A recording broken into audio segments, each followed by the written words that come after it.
Welcome back to our channel. This podcast is a Cup of Joe, where we dive into having conversations with locals here in Central Washington.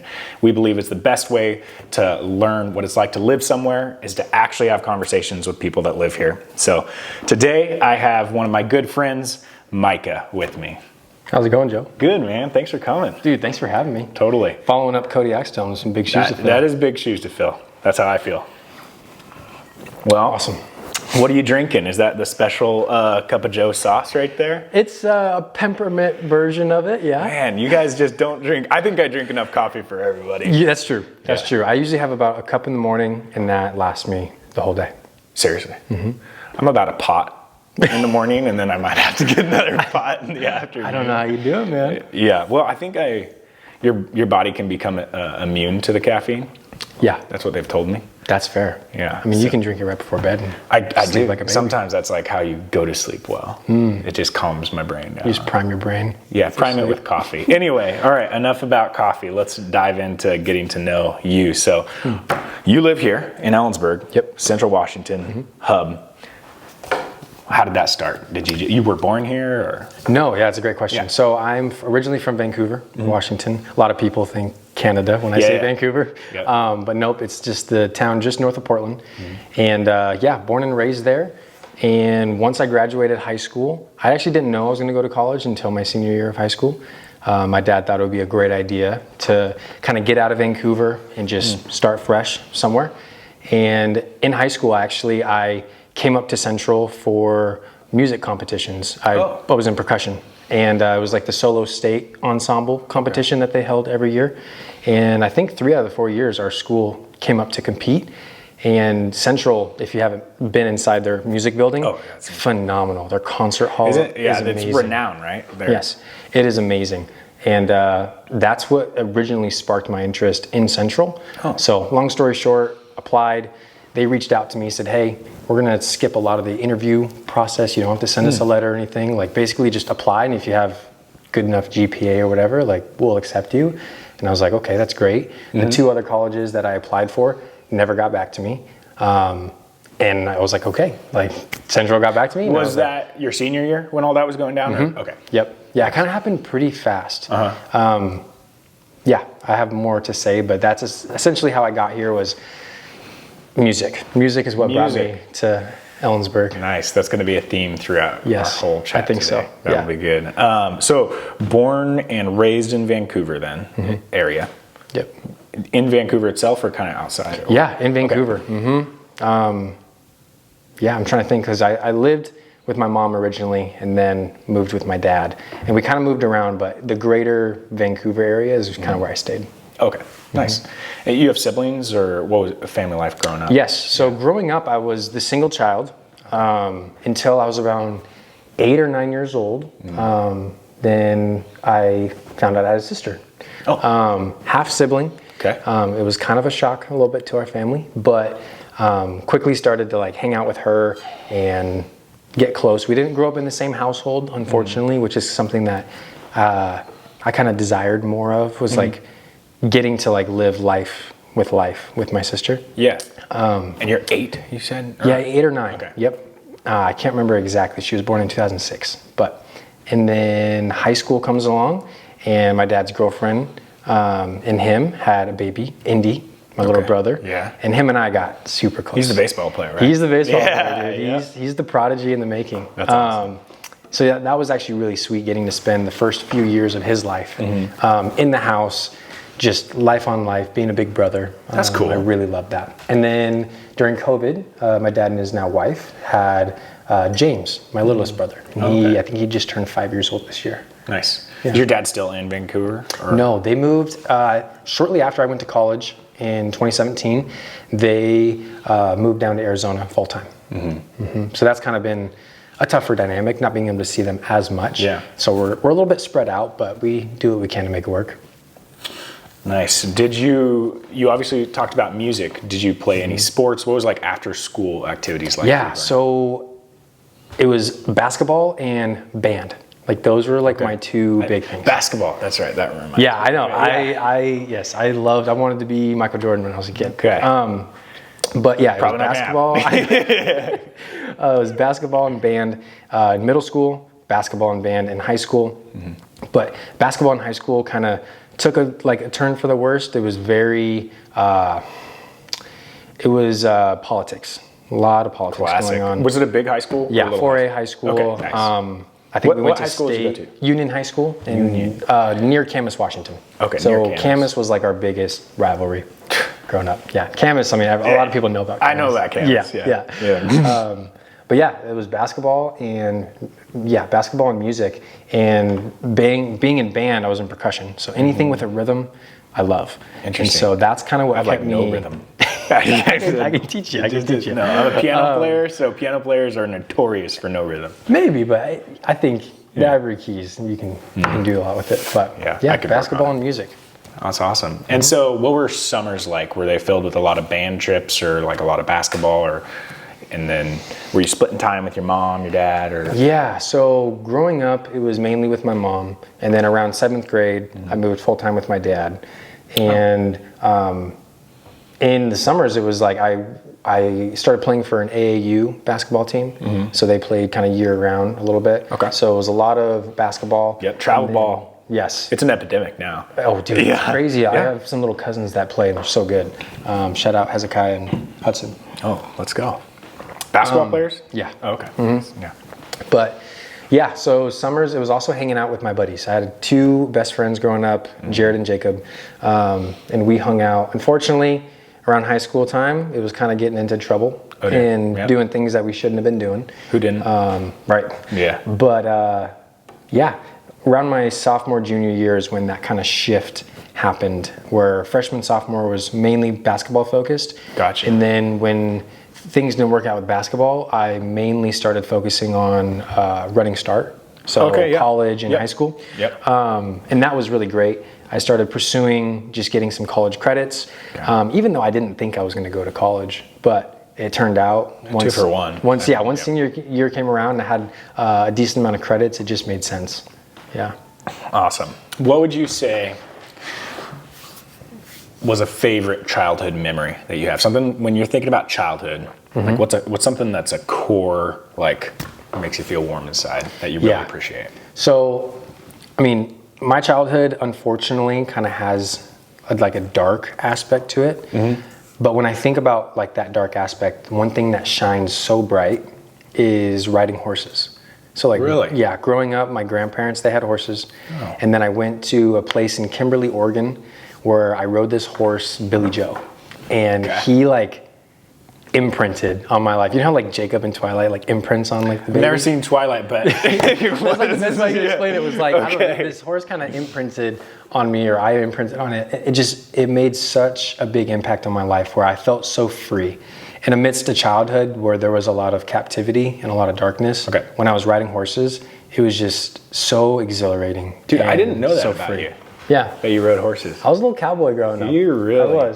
I really was. Actually, the whole song, I Should Have Been a Cowboy. Yeah. That's like my anthem. Like if my grandparents got me a horse, I probably would have ended up in rodeo. You know, I'm going to buy Briar a horse. Are you? Yeah, rodeo horse. Oh, dude. Yeah, because she's all about it. So we have Lily, and then I'm going to get a horse for myself, and then I'll get her a rodeo horse if that's, I need to pull out a second mortgage for that horse. But I love horses too. Such good responsibility though. Like she's gonna learn so much. Yeah, I know. So we'll see. We got to figure that out. But that's really cool. I didn't know that about horses. So that's probably like in the pipe dream, you hope to have horses on your property. I would love to have land, horses. I mean, there's a reason why Christ is coming back on a horse. Yeah. Like, let's be real. Like, out of all the animals he chose a horse. So I think there's something to it. But yeah, horses they're just special, and they hold a really special place in my heart growing up as a kid. Well, that's really cool, man. Yeah, that's awesome. So going back to going from Vancouver to Ellensburg because of school. So tell me a little bit about what was college like, because you weren't expecting to go to college, and then it was like, oh, we're doing this, and it was a change of scenery. Yeah. So back home, I didn't have a ton of freedom back home. Okay. So except for the horse. Except for the horse. Yeah. And then coming to college, it was like, okay, mom and dad's not around. No one's there to tell me what to do. That's right. So it was like this burst of energy is what it felt like, of like, oh my gosh, like I get to decide what I want to do. Unfortunately, that wasn't great. There wasn't a whole lot of structure that I had. Yeah. Thankfully, like grades and classes, great. But there was, kind of getting into the party scene a little bit. I had just come to faith the senior year of high school, and that summer is when I became a believer. So there was a lot of stuff that led up to that point. But now I had this new faith, and I was super excited about it. But unfortunately, I had these habits that I had created over the years prior that were still a part of my life. Right. And so I now have this desire to like know the Lord and like what does it mean to have a relationship with Jesus, but at the same time it's like, oh yeah, party and like hang out, drinking, smoking, all these different things. And so for a good portion of college, like the first year and a half, it was just a lot of back and forth.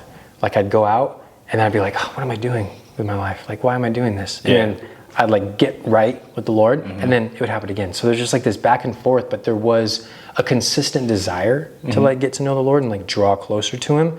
But I was just battling with my own sin and years of habitual sin that I didn't really know like what to do. I didn't really have any like mentorship at that time in my life.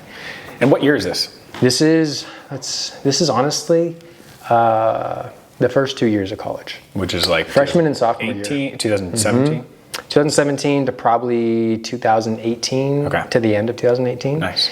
And then got community with Salt at Mercer Creek. Shout out Salt. Yep. And that's when like things really started shifting. I really started getting plugged into small groups. I think at one point I also met Gary too during that time, which was awesome. Man. Shout out Gary. Yeah, shout out Gary. And so from junior year to senior year is when the shift happened, and then COVID hit. And that was like, for me, a huge, I mean, not just for me, but for me. Only for you. Only for me. No one else was affected I took it by the COVID. hardest. Yeah. No, it was a huge wake-up call. Like all my roommates moved out of my house, and I was kind of at a point in my life where I didn't have a lot of community. And so like that, you're gonna start to see like how that kind of shifts. We're foreshadowing a little bit. But I didn't have any community, and I was by myself during COVID, living in this house on Water Street in Ellensburg. And I was just really wrestling with the Lord. And the Lord was showing me like, Micah, like you have 1 foot in the world and 1 foot with me. Like you have to pick a side. Like he was essentially telling me like, I've been patient with you, but there's a shift happening, right? Like kind of like wheat and tares a little bit. And I had to kind of decide like, what do I want my life to be? Like, what do I want my legacy to be? Am I lukewarm? Like at that time, I definitely was lukewarm. And like lukewarm coffee. It's terrible. You just want to spit it out. I still drink it. I still drink. Well, the Lord doesn't. Okay. The Lord doesn't. I didn't want to be spit out. And there was just this new kind of fear of the Lord that happened during that time. And I started like making videos on Instagram. Like I didn't have a plan other than Lord speak through me. And I would just like set up my phone and I would just start sharing the gospel, like preaching the gospel. Like that was like a pretty big season of my life. And then I met you guys from Brightside, so we can talk a little bit about that too. Yeah, we'll definitely get into that. Yeah. That's a lot. Were you came for music, right, to Central. Did you study music in school? I missed that. I didn't. So music is what brought me there. But I wanted to do music production. Okay. So learning how like music composition was one thing, but I wanted to like get behind the digital side of it, learn how to like mix and master and like engineer. But at that time, I don't know if they have it now, but at that time they didn't have any of those programs. Gotcha. And I heard a little bit about Central's music program as far as like the percussion ensemble. And it was very intense and very competitive. And I was like, I just don't think that's the avenue I want to go. So you didn't, you like found out about Central via music, but then you didn't intend to go study percussion. Yep. Exactly. Okay. Yep. Cool. And then what was your major? My major was, I got my bachelor's in marketing with a minor in entrepreneurship. Oh, nice. I just think it's so funny. You can get a major or minor in entrepreneurship. I know. And unfortunately it was like during COVID, which kind of like things things up a little bit. Whenever, I just find it funny. When I'm gonna have Chris on here it's later this week. Yeah. And so Chris talks about it, and I'm just like the whole point of entrepreneurship is like not going to college. Exactly. You know what I mean? Yeah. Like It's redundant. That's like it's like it's an oxymoron. Exactly. Yeah, a little bit. But that's cool. That means that you definitely have. I took an entrepreneurship class. I didn't. At Central? No, actually at Northwestern out in Iowa. But that was the extent of what I did. I was like, I had no idea what I was going to do. I think the only thing I remember is like there's this little book that says how to make a business plan. I don't know if you've ever heard of it. First day of real business, throw that book out. Yeah, exactly. It's like, just do work. Right. That's awesome. I appreciate it. Now, let's kind of dive in a little bit. You have heavily mentioned your faith and finding the Lord. You said your senior year of high school summer. Mm-hmm. Walk me through that. What does that mean? And why is that important? Yeah, no, it's a great question. And the one that I think needs to be handled with care and how it's portrayed. But up until that point, I was essentially living a life drowning in sin. Okay. At that time, I didn't really know what sin was, to be honest, but I knew something was wrong. You know, there was things in my life, whether it was drugs or women, and just inappropriate behavior, pride. There was just so much that was going on that I didn't have any hope. And I knew that I was hurting. There was things that, relationship dynamics with my parents that weren't healthy and were kind of struggling there. And I was essentially just leading down a path of darkness is what it was. Like the enemy had a lot of different aspects of my life kind of just on lock. Gotcha. Until my aunt, Tambry, she got saved. Like she came to the Lord, and it was this crazy transformation that happened in our family. And a lot of our family thought she was kind of crazy, but I was really drawn to her. I was like, what is different about you? Like something's different and I want to know. And she would just sit down with me and talk for hours about her faith and like what happened. And so she just started telling me like, just pray and ask Jesus to enter into your life, to enter your heart and to save you. And I didn't really know what that meant, but I knew that I was struggling. And at that time I would have said, oh yeah, I believe in God, but I definitely did not have a relationship with Christ. So for the next 6 months to a year, that was probably like middle of junior year of high school that this started happening. I got caught at school. That same day I was getting ready to start selling drugs. Like I was going to become a drug dealer, like whatever that means. Your entrepreneurship showing early. Unfortunately. I'm just... Anyway. Oh, prophesied. Yeah. But I got caught that day. And how I got caught was just like, how? Like it just didn't make sense. And at the time I thought it was the worst thing ever. This teacher apparently said like they saw us out doing stuff. And I was like, we didn't see anybody out there. So it was like kind of crazy how we got caught. But that is where that was like literally. Did you get written up?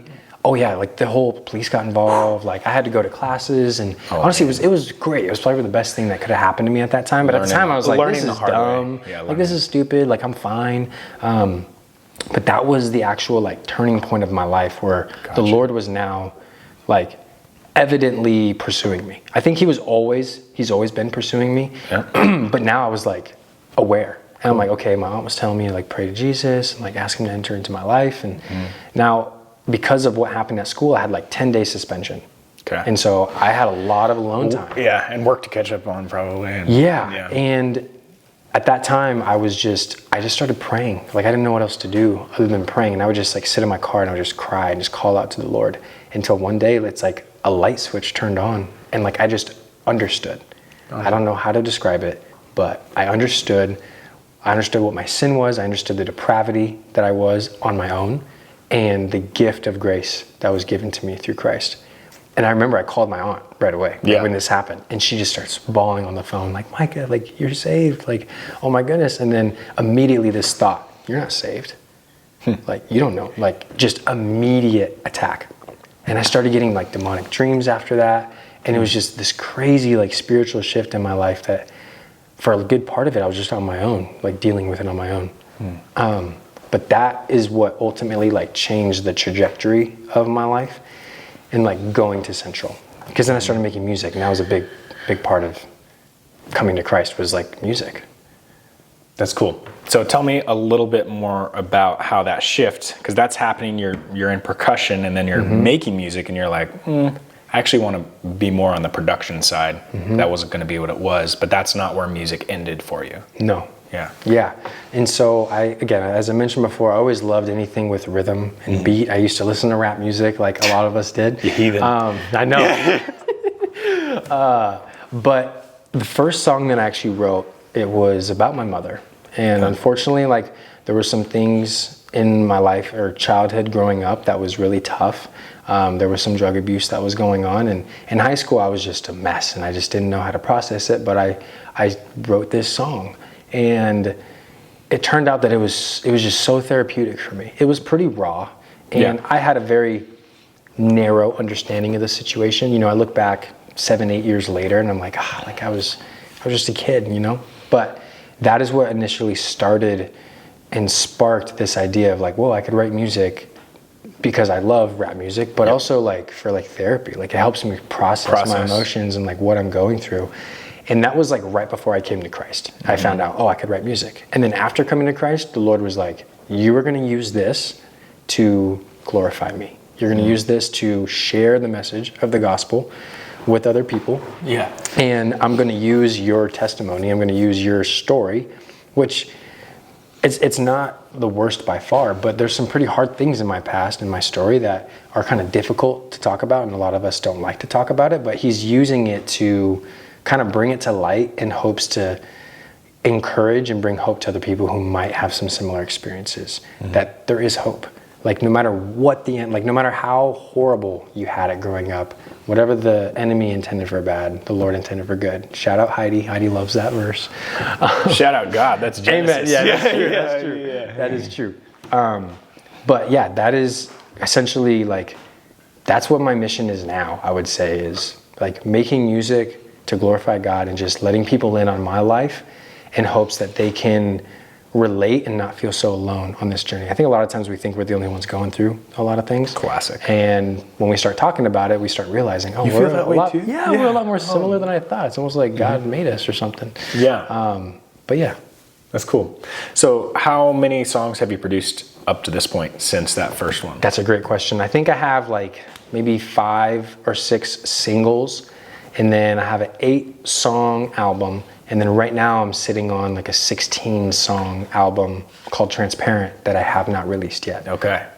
And you're on Spotify. People want to listen. So, yes. We'll drop the link. Capital M with a period. Unfortunately, the period is involved. FM period? FM period. Okay. Yep. I know it's not, we're working on it, but it stands for Forever Music. Forever Music. And the idea came behind, I was in a political science class. Couldn't have been more or less interested in what was being talked about. You're not interested in geopolitical climate? I know, right? Yeah. And Forever Music kind of came up, and it was this idea of like, I want to make music that can have an eternal impact. Okay. One that's not just listening in the moment, but one that, you know, if someone is like on the breaking point or someone is like just not really sure what's going on, my hope is that the Lord could just use it to plant a seed. That's awesome. Yeah, and that's my intention. I think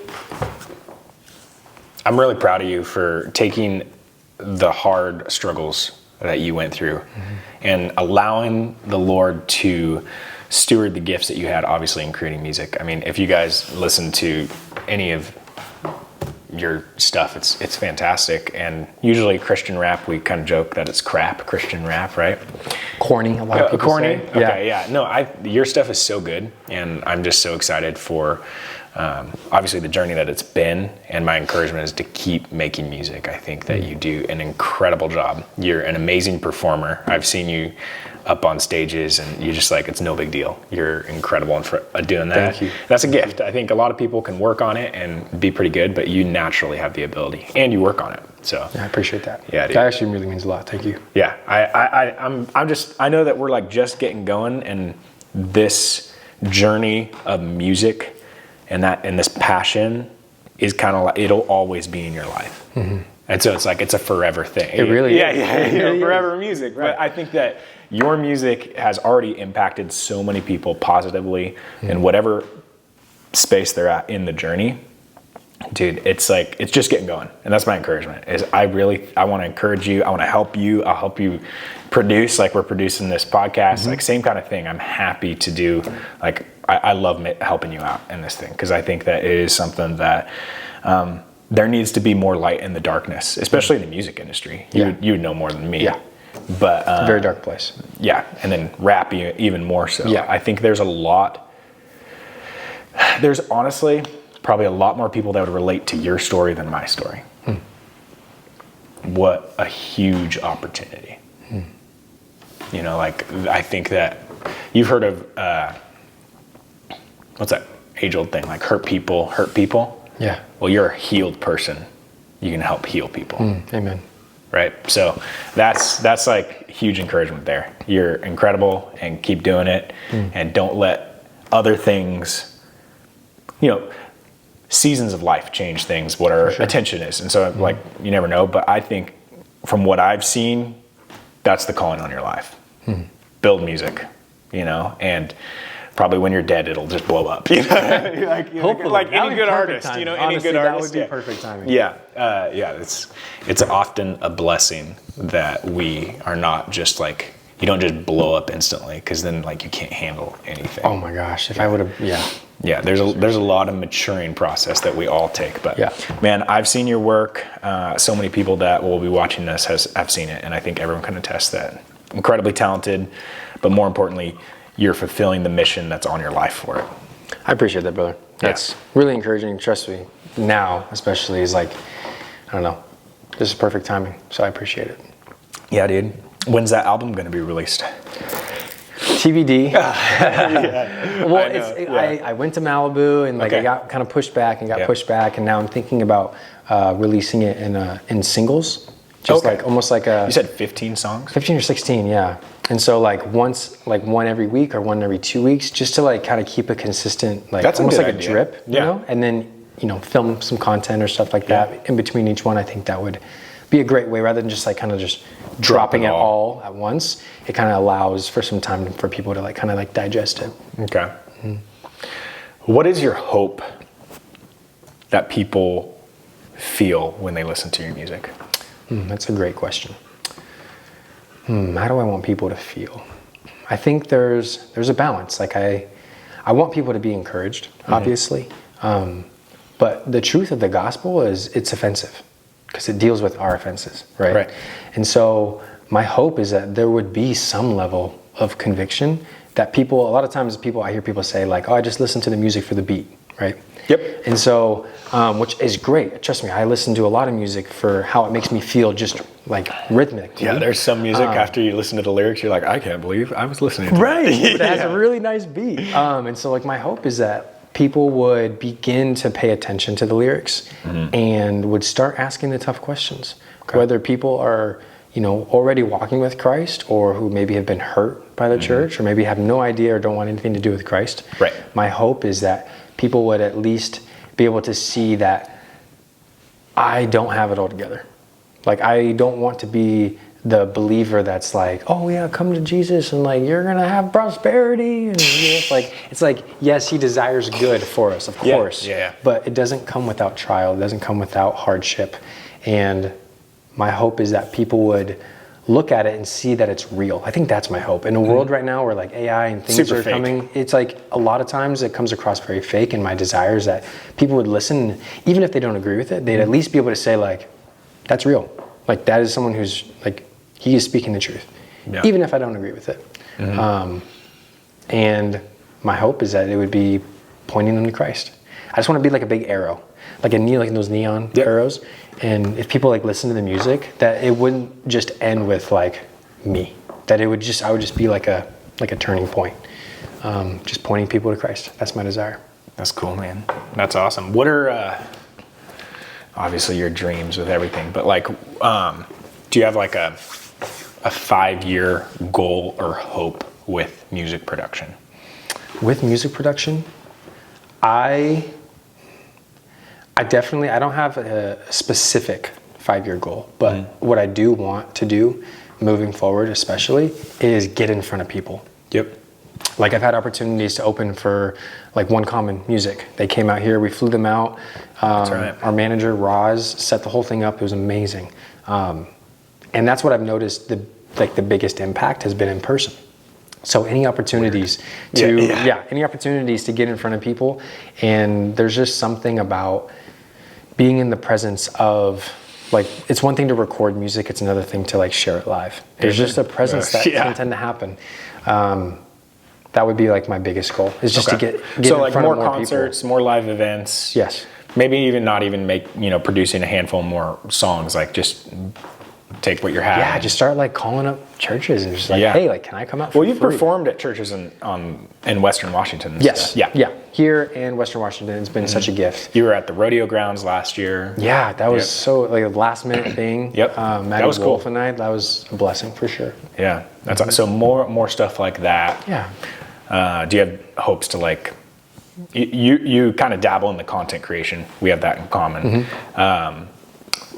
Are you using that to hopefully grow the brand as well with like Instagram, TikTok? Yeah, I think my biggest goal for like content creation is to be a producer, not a consumer. It's so hard. It's so easy to get sucked in, and next thing you know, you're scrolling, and like 3 hours later, dude, it's 3 like, hours for me. Like I'm like, oh, it's Seriously. 2 a.m. Or it's like you're getting ready for bed, Yep. and it's 10 o'clock, and next thing you check, it's like 11:45. You're like, oh, what just happened? I just Where'd the lost time go? 2 hours of sleep. And Yeah, it's terrible. So I want to practice more discipline. You know with what? that. I've not to interrupt, sorry. There you go. I've noticed that the more I do produce, so like right now, I took a few days off for Thanksgiving, but I think I've produced some sort of short form content You've been super consistent. every day for like 45 days. Yeah, no, it's awesome. And I'm on my phone less. So like, and I don't know if this is true. Someone have Emma chime in. She's probably like, this is not true.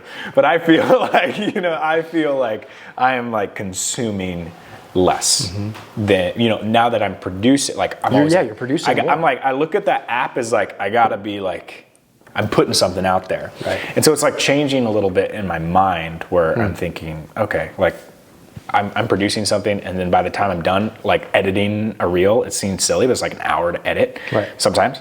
And finally I'm done editing, like, and you put it aside. Yeah. So like my encouragement is just create content, and then almost it eats away like the desire to be on it.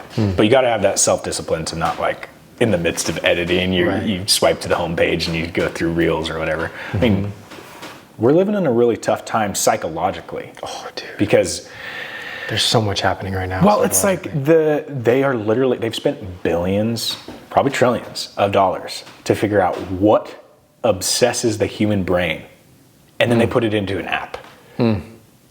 So we're fighting a losing battle. Like, you know what I mean? Like that is just exactly what it is, which is where I have this encouragement, conviction, what have you, to create this content. So what we're doing right now is the opposite of short form. Right. We're creating space because, I mean, out of anyone, you and I know how easy it is to edit something out, which is great.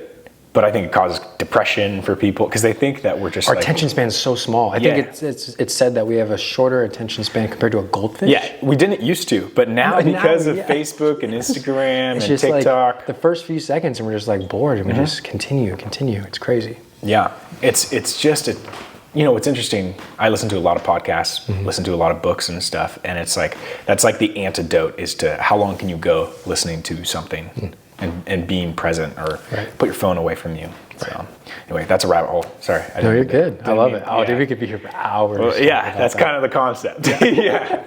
I think that, my encouragement, man, is just continue putting things out there. And whether you monetarily or fame or anything that blows up, it's not up to us, one thing.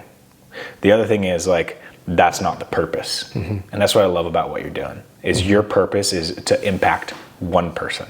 Right. It's not to become, fill tens of thousands of seats at a stadium or anything. It's to encourage someone that is in high school right now in Vancouver, Washington. Right. They're struggling with drugs. They have a broken family. And then they're like, oh, this guy, he's from my town. Like I think that's kind of what should encourage you. Yeah, no, that's actually a really unique perspective that I haven't thought about.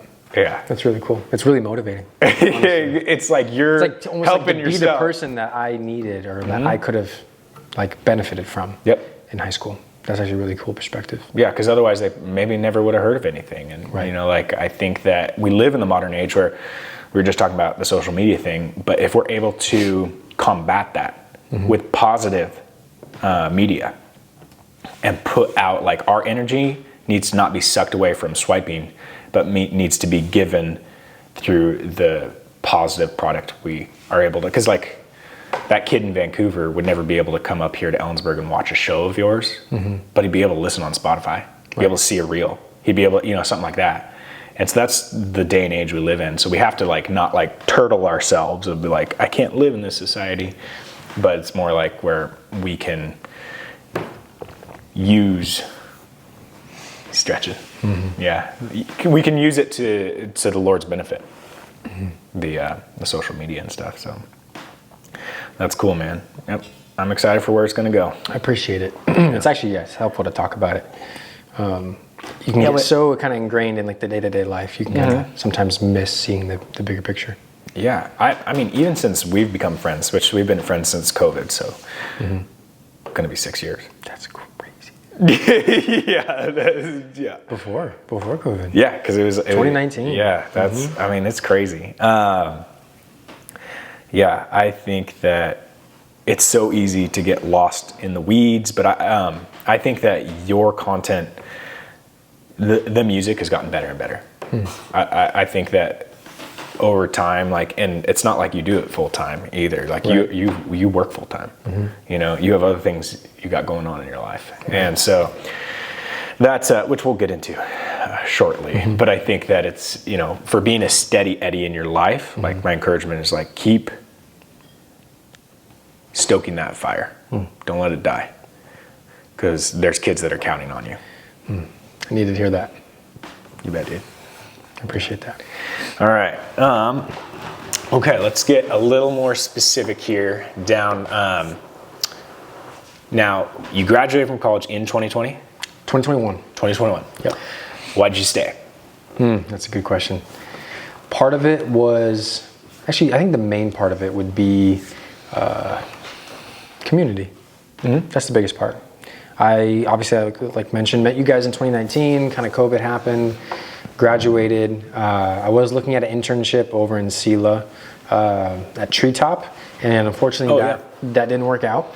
But that's when I met you guys, and I had been praying throughout COVID, like, Lord, please bring me some brothers, like some brothers in Christ where iron can sharpen iron, and we can do life together. I didn't have that. I didn't really know what that was like. And he answered that prayer right after graduating, or maybe just before. No, it was just before, because that's when I started working for Cody. It was like after I graduated. Really? Okay. Yeah, that's just crazy. But yeah, community is what kept me in Ellensburg, for sure. Yeah, I think I was told by one of my best friends, Dustin, which someday he'll get on this, but he told me, he's like, Joe, you're built for a small town. Because I'm from Snoqualmie, which I thought was a small town. It's not really a small town. It's 4A high school. It's you know, it's like it's small compared to Bellevue, you know, like, and that kind of thing. But he's like, you're just built for a small town, and I really relate with you, because I left, and there's a whole story that we won't get into right now. But then I came back, and yeah, I think there is a sense of community in Ellensburg that is just like, it's like gravity. It like just sucks you right in a good way. It's not a bad thing. Like actually, it's what a lot of people are probably missing, and I bet it's in bigger towns, but it's just easy to find. Right. I mean, we know people that have left and traveled all over the world, and they ended up back in Ellensburg. They're like, nope, we love it here. Yeah. I think that kind of speaks for itself in that way. Totally. Yeah.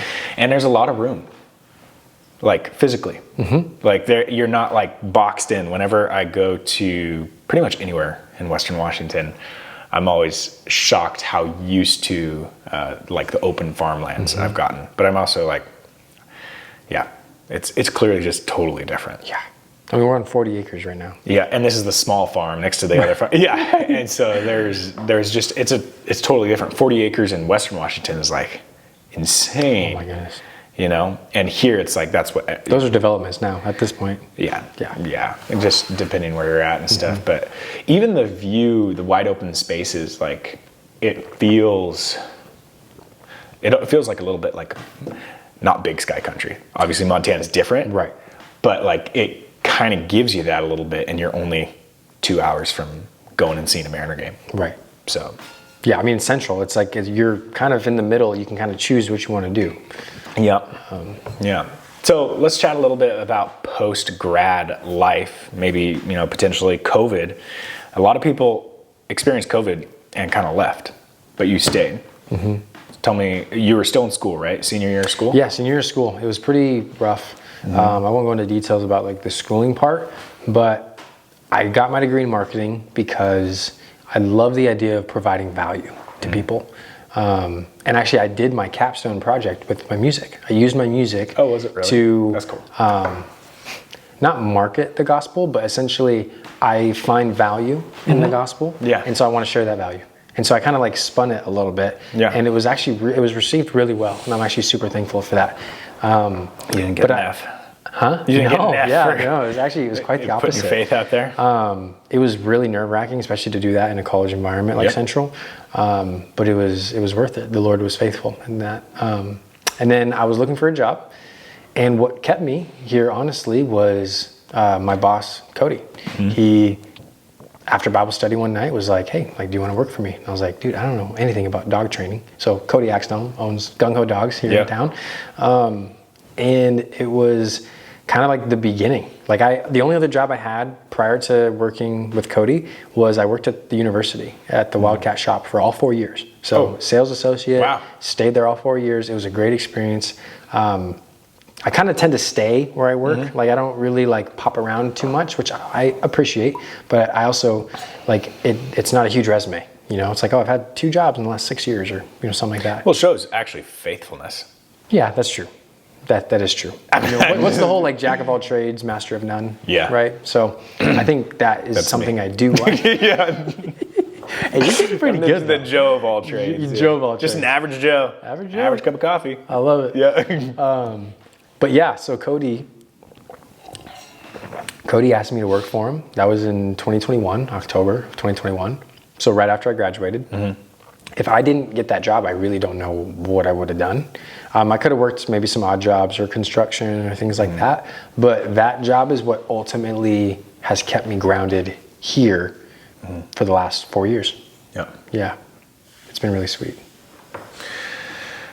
Coming from perspective of someone, college is kind of interesting these days with the, so many people are choosing different course direction. Mm-hmm. Now, college is not what it was 5 years ago, 10 years ago. Right. Everyone went to college. You were someone 7 years ago that was considering not going to college. It was the last second, right? Mm-hmm. So what do you think? Would you encourage someone to go, from your experience, mm-hmm. do you think that university experience was edifying in your journey? Or do you think it was something that you're like I could have gone without? I'm just kind of curious because you came from a perspective of planning not to go to college potentially, and then went to college and then graduated. Right. And so this is the course that you've taken now. Yeah, I think I would have liked to know more about college in high school. I think that's something that I didn't have a lot of understanding, is like how the loans worked, how the financial aspect of college worked. It's expensive. It is expensive. Yeah. And even just in like investments and things like that, like I would have liked to know more to like actually make a decision. I felt like it was just, everybody goes to college. That's just what you're supposed to do. So I thought, okay, I'm just going to do that because that makes the most sense. Isn't it wild that they just give like the most underqualified 18-year-old 50 grand? Yeah. Like imagine, but they won't give you 50 grand now to go start a business. No. You need to show tax returns and like all this stuff. Like that's amazing to me. It's like, so you're telling me it's a scam. No, not college isn't a scam, but read between the lines. Why in the world are you not allowing someone that's got maybe a business idea? You're going to invest more in someone that is going to have crippling debt for the rest of their lives? Mm-hmm. Yeah, if I could do it all over again. I mean, I found community that honestly, it was the Lord that created that. Yeah. Like the college environment was not an environment that promoted thinking for yourself. It was very much, and is very much, designed in a way to kind of lead people to think a certain way. And I think there were some statistics that like believers going to college, like there's a really high statistic, I don't know it off the top of my head, but ended up walking away from the faith or actually leaving their faith after college. And so like... Do you want to look that up? No? He's got the brick phone. That's right. He's got the dumb phone. Okay. Give him a computer or something. Yeah. But yeah, I remember reading that statistic while I was in college, and I was like, almost like scared. I was like, dude, this is crazy. But I would believe it. And so... Yeah, I have thoughts on it. No, I found my community in college, and for that I'm so grateful. But every other part of it. And you said SALT is SALT, the ministry, the college ministry for sure. But you can find those things without college. And so like if I could go back and do it differently, I would. You know, I would spend 4 years trying to master a trade or master something and actually get real time in the saddle, as opposed to spending 4 years learning about something and then come to find out when I graduate, every job wants 2 years of experience in that field. It's like, well, how the heck am I supposed to get that experience? I know there's internships, but like during COVID, no one was hiring with internships. So I kind of like... It was a weird time. Yeah, it was a really tough time to be graduating. Yep. But I'm so grateful for it. And I wouldn't go back and change anything, but I would encourage other people to look at other options. Other than college. Don't follow along just because that's what everybody else is doing. Like if you're gonna go to college, make sure it's your choice and like have like a conviction about it. If you're gonna do it, do it. But I met so many people that are just like, I don't really know what I'm doing. Like I'm kind of just doing it. It's like, you're just throwing thousands of dollars away and you don't know why. Yeah, even taking a gap year. To process, you know, between where you're trying to figure out your life. Yes. You know, like it's a lot of like decisions to be made on an 18-year-old. 18? Yeah. Frontal lobe is like not even close to being. I don't know. We got to think about that. Yeah. No kidding. But frontal lobe isn't developed till 25. So. Right. I just made it. Whew. How old are you? 26. 26. Oh yeah. Just made the cutoff. Just a little baby. Yeah. Me too. I always feel younger than I am now. I used to be the young one. I graduated at 17 from high school, so I kind of have that in my mind that I'm just like younger than everybody. But that's turning out every day to be less and less true. How old are you? 30. You are 30. I thought you were 28. Yeah, I appreciate it. Yeah. No, 30 with like 3 businesses and 2 kids and a lot. Yeah. I don't know. Yeah, my wife is raising 3 children, so. Your biggest child of them all. Yeah, I'm the biggest child of them all. My attention span, for sure. But that's cool. I appreciate your thoughts on it, because I think a lot of people kind of just go through that transition from high school to college pretty mindlessly. And so you're saying, correct me if I'm wrong, your encouragement is to be more thoughtful about that transition. College is not the definition of success. Right. Just because you have that on your transcript doesn't mean anything. Like so many people went to college, got their degree, and are not using their degree right now in the field of work. Are you using your degree? Yes, but not directly. Okay, so dive into that. What are you doing for work? Yes, I have been a dog trainer for the last 4 years. Working with Cody at Gung Ho Dogs. And best dog trainers in the state. Amen. Maybe the nation. Honestly. Probably. We're still always learning. We're always learning. Well, that's the best. The best in any field, always learning. Yes. Never thinking that you got it all figured out. That's right. That's when you start losing. But working for him, it started out as like an assistant trainer. I knew nothing. Okay. Nothing about dog training. I thought... Did you have a dog growing up? Just a horse? I'll just say. Oh, you're just reminding me of how much I wanted a horse. So now good. I hope you get a horse. I know. Now I'm going to get a horse at some point. But no, I had dogs in the family. I never had my own dog. Okay. Judah is actually the first dog that has ever been my dog. Nice. Which has been really cool. He's doing great. He's doing so good. He's sleeping right now. Sleeping right next to us. But so I started working for Cody. slowly started to work my way up from like assistant trainers, and then him handing me more responsibility training the dogs.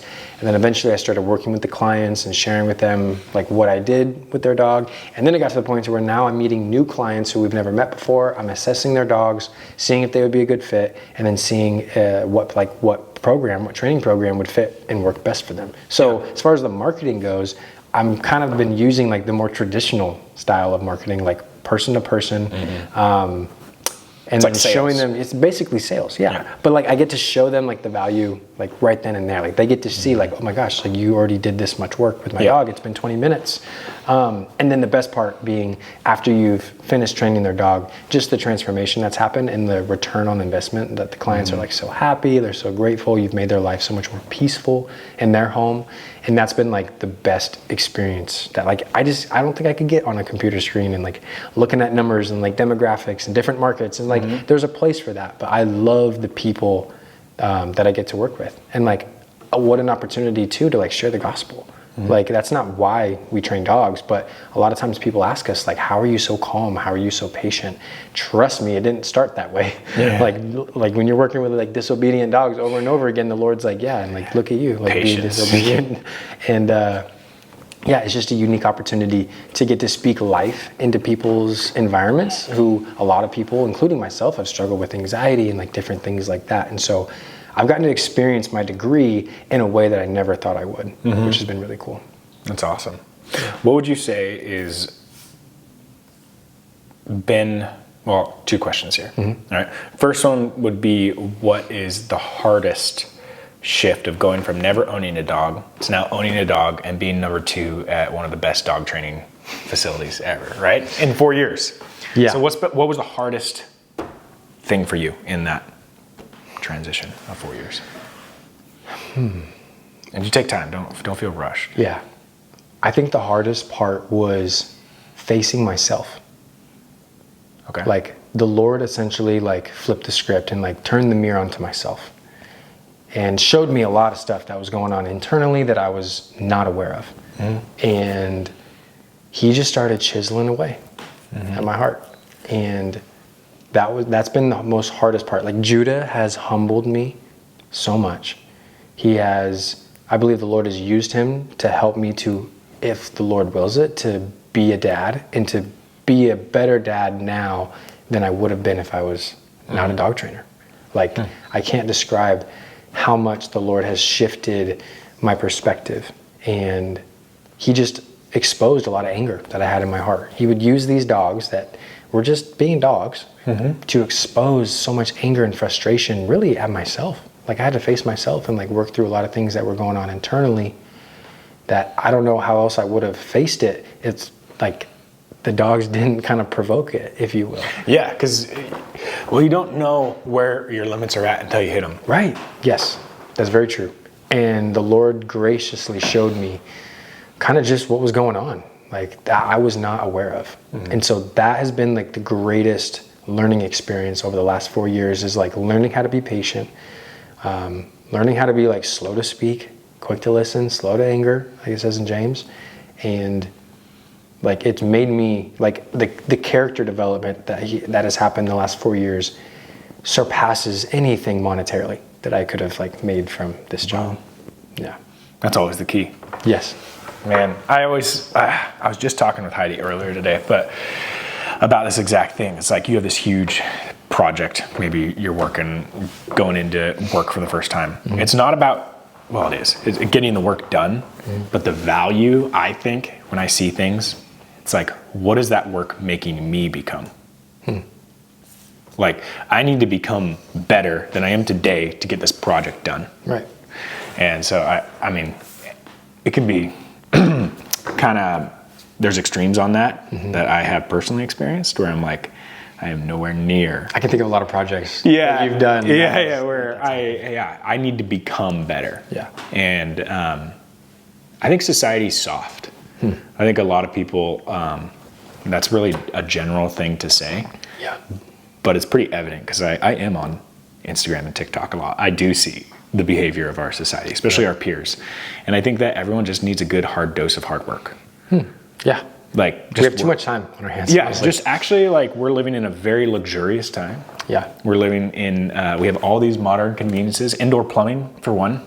You know, like, there's places in the world today, a lot, billions of people. Probably. We should fact check Gary. Yeah. But like that actually don't have, they're in third world countries. Yeah. You know, that don't get to experience even what we get to experience. We're spoiled. Yeah. So like the least we can do is work hard. Yes. I agree. You know, and everyone's got to go through that. Like, and I think that's something that if you get that in college, if you get that in work, whatever it may be, these are all stepping stones to develop who we need to become, to step into our calling, not for our own selfish intention or glorification, but actually to serve those in our lives better. Yeah. That's the reason. Because life's all about loving God and loving people. Yeah. And if we don't step up to the plate to do the hard work that we're called to do, we're not doing either of those.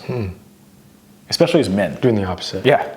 And so that's kind of where I'm at on that whole process of, that's why I asked you. I was like, what was the hardest thing? Because I think usually the hardest thing, when you flip it and you actually examine it, ends up being the best thing. Yeah. I agree with that. And at least my little story is proof of that for sure. It was so uncomfortable. You were saying, I like the visualization you said there where you're chiseling away at yourself. And then you said something about like, I don't know if you said it, but maybe Cody said it. The dog's like a mirror. Oh, no, yeah. It is. Okay. It absolutely is a mirror. So tell me a little bit more about that. What do you mean by that? Well, if you think about it, a dog is going to be a dog. Now, granted, we expect dogs to kind of fit into our society and to fit into our kind of cultural behaviors that are acceptable for dogs. So like a dog being, you know, a dog not listening to you, a dog jumping up on the furniture, stealing a snack off the counter, that's normal. It's just animal That's behavior. nature, right? Yep. And a lot of times what happens is we get frustrated, we get angry when we can't control what's going on. And what I have found is at least the Lord has used these dogs. If something's off with me, it comes out, whether in anger and frustration. I mean, there's been times where like I had to like walk out of the kennel and I just left the dog inside the kennel for a second, and I had to walk out there, and I was just so angry. But it wasn't the dog's fault. It's just that's the avenue that was used to like expose me at the time. Because I've had experiences where dogs are being so crazy and disobedient, and by the grace of God, I've just been able to be calm and confident and work through it, right? And so again, it's like the mirror is like wherever your heart is at, like at least with these dogs, like you can't hide it. You can't fake it. Like it's gonna come out. Yeah. And so like immediately it came out like, okay, like I had some stuff I needed to work on that I didn't know was there. And so it's just been slowly character development. And now it's like I can like interact with crazy dogs that are doing like things that would have made me so angry. And a lot of it was really like, I was just frustrated with myself. It wasn't the dog's fault. The dog wasn't listening to me. You almost get like frustrated with the lack of patience you're giving the dog. Yes, and then it just like spirals. Yeah, exactly. So in that 4 years, there's been so much transformation. There's been so much growth. By no means have I reached where I want to be, but I can say with confidence and look back and give all the glory to God of like, Lord, you've done such an amazing work in my heart. And like, I don't want that to stop. Yeah. You know, so whether it's dog training, whether it's music, whatever it is, like my hope is that he'll always be chiseling, and I never want to get to a point to where I'm ignorant to it, or I'm not aware of that taking place. That's good. A lot of people don't think that deeply. So I'm a deep thinker sometimes too much. It's like a double-edged sword all the time. Yeah. Dude, there was a time and period all I talked to was dogs. It was rough. Gary can attest. It was rough. Yeah. I appreciate human interaction. That's good. I think it's, even if you're an introvert, it's very important. Even to verbally process certain things. Oh man, that's so helpful. Yeah, because you were working really long hours last year, right? Yeah, I was working 6 days a week, 60 hours. It was like, it was a lot. Yeah, those are tough. Yep. You really find out who you are. Yes. The moment you kind of go over 40 hours on productivity in a week, you're like, okay, who am I choosing to be? Yeah, it's a choice. It really is. Yeah. It's not an easy one, but it is a choice for sure. That's cool. Well, we talked a little bit about what your favorite thing or what kept you in Ellensburg was the community.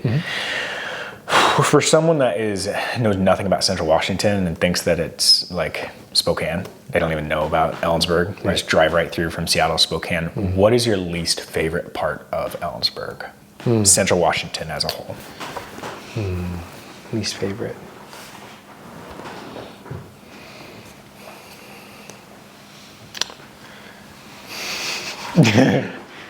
This might be a hot take. I think my least favorite part of Ellensburg is we don't have a Costco.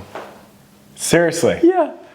Okay. I think. I love Costco. Dude, the Costco is amazing. I know. And there's one in Yakima Deals on for deals. sure. Yeah, 45 minutes away. Yeah. I really do. I love Ellensburg. Yeah. You're 2 hours from anywhere else in the state, basically. Yep. Maybe 3. But Yeah, definitely 3 from anywhere. yes, Yep. definitely 3. But as far as like the beach or, you can go into more desert, you can go to the river. That's pretty close by. Yep. Yeah, I think that and probably the wind. Like the wind. No like, Costco. No and the Costco, wind. and the wind can be brutal, especially in the winter when it's already like 30 degrees, 32 degrees. But when there's a wind chill, It's like 15. Yeah. You know, there's a metric on the weather app that shows that the most windy time of the year is June 15th, and then the least windy is like December 15th. Yeah. So like, for some reason, when it gets I think it's just because it's still. Yeah. Like, it gets cold here, and then it just stays cold. But there are days where it is windy, but it's not like a spring day here. And well, yeah, you don't need much. Like that's the Yeah. crazy part. You don't need much for it to feel so much colder. Yeah. But in the spring, like when we've had some of the weddings here, Yeah. it's like, dude, is the tent gonna fly away? Like Yeah. there's like That 40, thing 50 mile an hangs hour on. winds. Yeah. But No, I would say those are the super two solid. things that I would say. Yeah, that's are not the much. least- So you would like, you'd pretty much just encourage anybody to try it. It's not going to work for anybody. I would encourage people to visit for Yeah. sure. Yeah. I mean, you get pretty much every season here pretty well, which is great. I don't know how much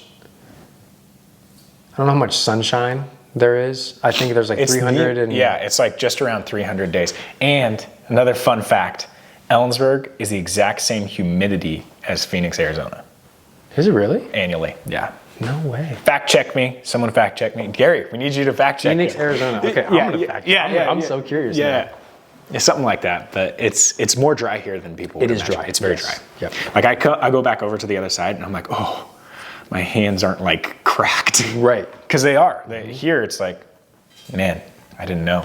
Yeah, I don't. I have hyperhidrosis, so my hands are kind of always sweaty, unfortunately. Hyperhidrosis? Yep. That's a term? It is a term that I found out about. I think Josiah, my brother, has that. Really? Yeah. I was born with extra sweat glands. Extra sweat glands? Extra Just sweat glands. Pack And a few in there? no, apparently the operation is pretty dangerous because it's like No close to your way. heart if you wanted to get rid of them. So like growing up, that was like a whole thing. Like my hands would get sweaty and like I was super insecure about it. Like I could think about my hands sweating and boom. Does that mean they'd you were start sweating. designed to be in like the desert? I don't know.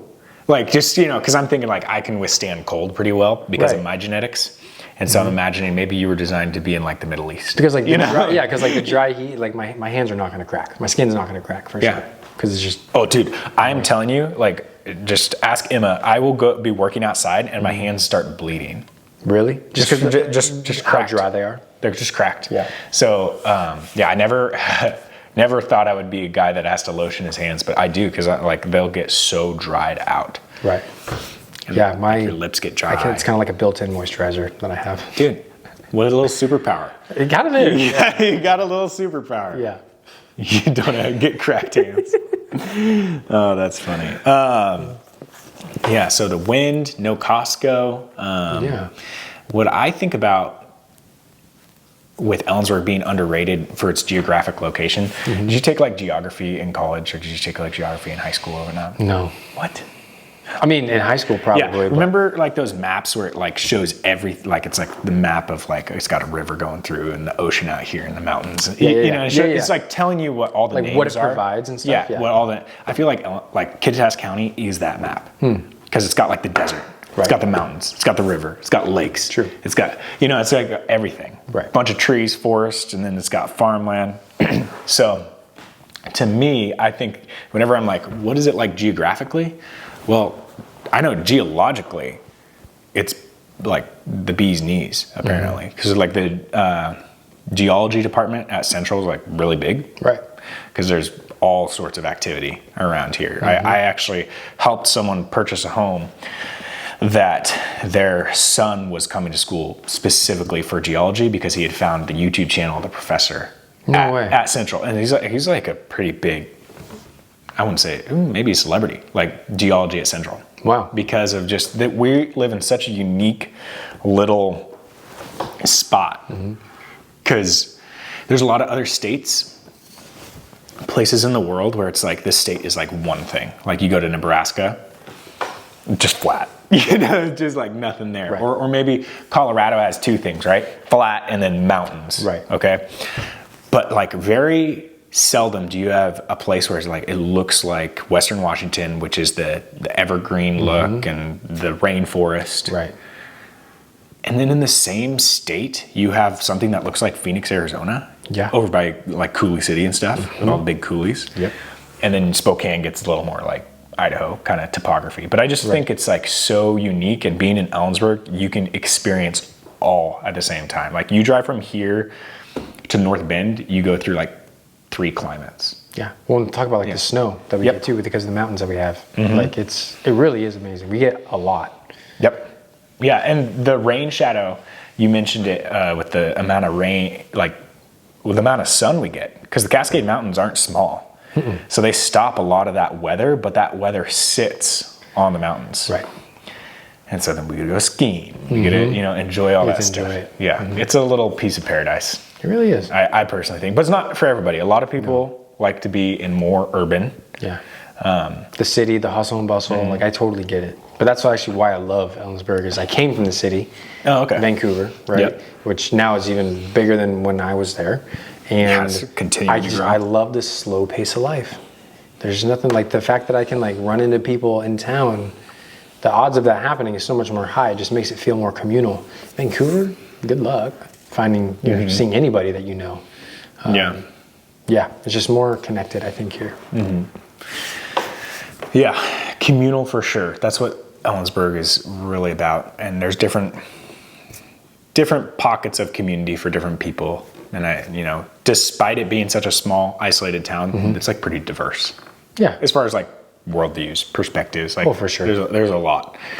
People may just think that it's like a hick cowboy town, but there is a university. The college balances that out a little bit. The college definitely balances that out. Which is good. We need more conversation. We need more like, it's not like debating for the sake of like just arguing, but like we need more dialogue, building each other up. You have to be able to have a conversation with people that you disagree with. Yes.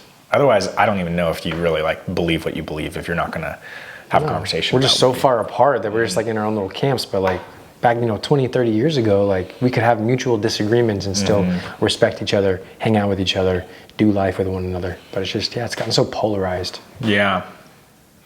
Yeah, it is interesting. I know that even the political situation in Ellensburg is polarizing. You wouldn't think that. But I know that they just had a big election, and it was pretty polarizing. So you wouldn't think that's going to happen everywhere, but it actually does happen everywhere. Even in a small town. Even in a small town. So I got a few other things I want to chat about. One would be give a little bit of story of how we met and how we became friends to where we are today. Yes. Because right now, I don't think we haven't touched base on that. No. Yeah. So I'm trying to think, the first time I met you, I didn't actually know you, but I DJ'd the Calero's wedding out here.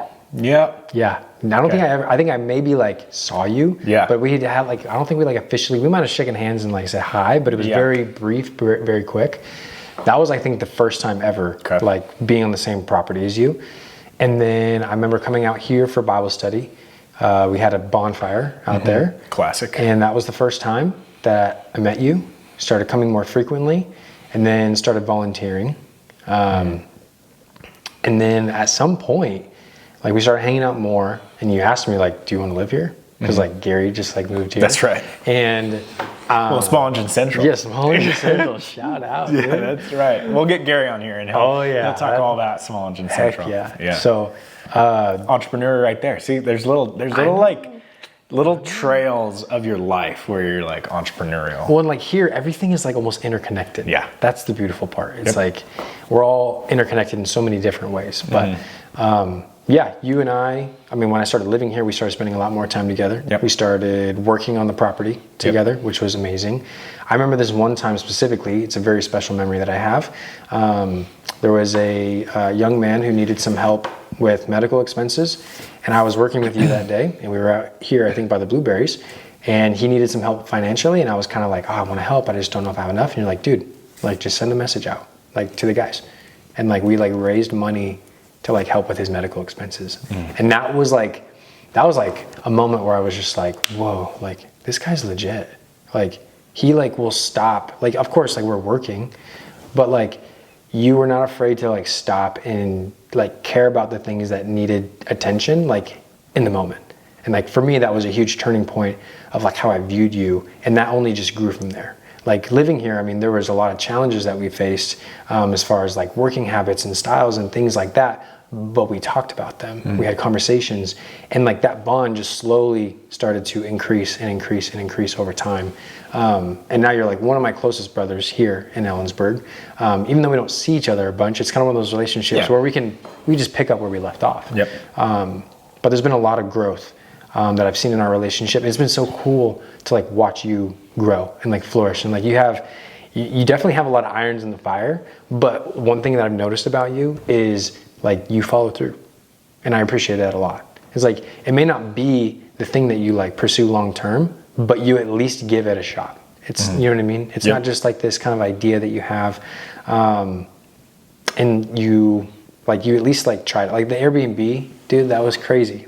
Like you grinded, and like now that is like a source of revenue for you and your family that is like so beneficial and foundational for you guys. Yeah, it's just been so cool you've been an example of kind of like the work ethic that it takes, even if it's not the thing that you're gonna do long term. You're definitely the guy that's like, try it out, like try. And that's something that I've struggled with, is like trying, because I've been afraid to fail. So like I kind of like have that kind of conditioning background of like, I don't want to fail, I don't want to fail, and so I don't try. You're like, you just send it, and sometimes it hits, sometimes it doesn't, but like you learn from it. So like that's something that like I want to implement more in my life, is like not being afraid to like try and like just do something if I see the vision for it. You're a huge visionary, and I appreciate that so much. Oh man, it means a lot.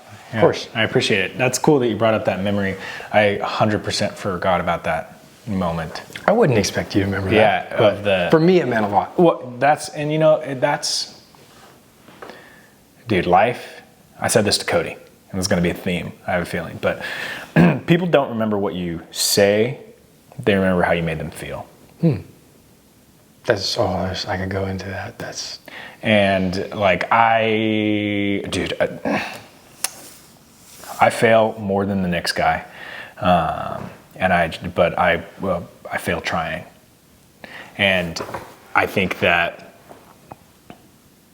there's been a lot of growth in my life where I've decided that, and I'm really like, that's just so encouraging that stuck with you, because that's like the kind of person that I'm choosing to be, is not someone that like, because I have a bulldozing personality. I can come in and just completely bulldoze. And what's funny is I'm not a type A person at all. Like I'm not a micromanager. Like I'm just total artist, mindset on everything. But like my personality can just be like, when I'm doing something, like it's like might as well be like an icebreaker, in the ocean. Just kind of just go through it. My hope for the way that I run all the different endeavors that I'm doing is to always stop and have time for people. Because it doesn't matter. It doesn't matter how successful you are. It doesn't matter, how things turn out. It matters how much you can love people in the moment of it. Amen. Yeah. And so like, that's just encouraging. You reminded me to make that more of a priority, to be reminded. I think having kids has really helped me out as well. But even you're talking about the dog training, that reminds me of being a dad, because I'm like, oh my gosh, why today do I have no patience? Right. I'm like trying to work on this project. Maybe I shouldn't work at home, but So we met through Bible study, And then that's just how we've stayed tight, I would say. Yeah, it's been awesome seeing you grow, seeing you develop into who the Lord is calling you to be. And yeah, it's been special. I think that no one quite understands what it's like to be, I mean, with a Bible study, ours is pretty interesting as far as just like we just show up and read the Bible. But what that can do for a relationship is like, imagine if you just, spent a couple hours every week for 40 weeks out of the year with someone. You get to know someone. You get to know them. You know what? I don't care what you're gonna. You're gonna get to know them, and I think that's where we're at. And the more that you get into life, like the professional era, we'll say, 20s to 60s, really, you don't really hang out with your friends. I mean, sadly, right. I think there's an epidemic of loneliness in our society, and we feel more lonely by looking at social media because we're like, it's going to go back to that. But I think that having a consistent space where you can meet up, maybe you don't have the same worldview as us, but like my encouragement would be like for that someone to find someone or find a group of people to meet with. Right. Like for us, we have Bible study, we have shared faith. It's been incredible, and that's like our calling on our lives. It's unique. It's unique in today's society. It's been unique forever. Well, and it hasn't been easy. It's not just like it's not peaches and cream over here. Yeah, exactly. I'm literally like, some days I'm like, I do not want to go. It really does. Like, coming back to like the choice, right? And like we could talk about choice and like how love is a choice, but like it's a choice when we come to gather together. Yeah, it's just been really special. Yeah, I'm already thinking about Thursday right now because I'm like, oh my gosh, I know that I'm shooting all morning in Cleellum on this coming Thursday. But I'm like, we have Bible study Thursday night. And I'm like, oh my gosh, I have to film for about 3 hours, and then I'm meeting with a client, filming for them, and then I've got like to edit that film. And I still need to do some work at home. And I'm already coming up with excuses to not go to Bible study or to not hang out with you guys. And it's like planning to fail. Instead of just saying, hey, that's what I've committed to. Another thing that we need to work on as a society is follow through. Yes. If you committed to something, that's what you do. See it through. And it's encouragement for myself, for me right now, getting back into the gym. I'm so busy, dude. How's the gym going for you? I've been using Brightside. We have a free gym here. Yes, yeah, exactly. Yeah, free no, gym. But Gary and I actually just recently went to a gym and checked it out. Oh, yeah. Did you go to Grace? Yeah. Is it good? It's a really nice facility. Oh, nice. It's really nice. It's a little spendy, but that was my question. It's really nice. Now they have a recovery room, right? Which is an extra like $25 a month. But if you utilize it every time you go, it's completely worth it. Is there a sauna? Yes, 2 saunas and an ice bath. Nice bath. So it's like I'm gonna try it out. filtered. I'm gonna try out like a day pass. Honestly, CrossFit's always gonna be what we're doing. Yeah. But Emma told me, she's like, everyone will know that we've made it financially because I'll have a membership to everything. Like the cycle studio, CrossFit. She wants a membership to the Pilates and to I'm like, oh my gosh, it's like $700 a month. I don't have time for all that. When you're a mom, that's just what you do. You go to the gym, you take the girls, and then that's just kind of what she does. So it's cool. Yeah, that's the way that it works for us. Yeah, dude. Being consistent, we've committed to it. I'm like, I got to get back in on it. I feel bad. Fitness is like a huge conviction in my life to stay healthy. Yeah. Because I want to live well while I'm here. Right. It's about like, yes, we like putting up numbers. You know what I've also noticed? This is coming from a married dude to an unmarried dude. Girls don't care at all. Really? About gym stuff? No. No.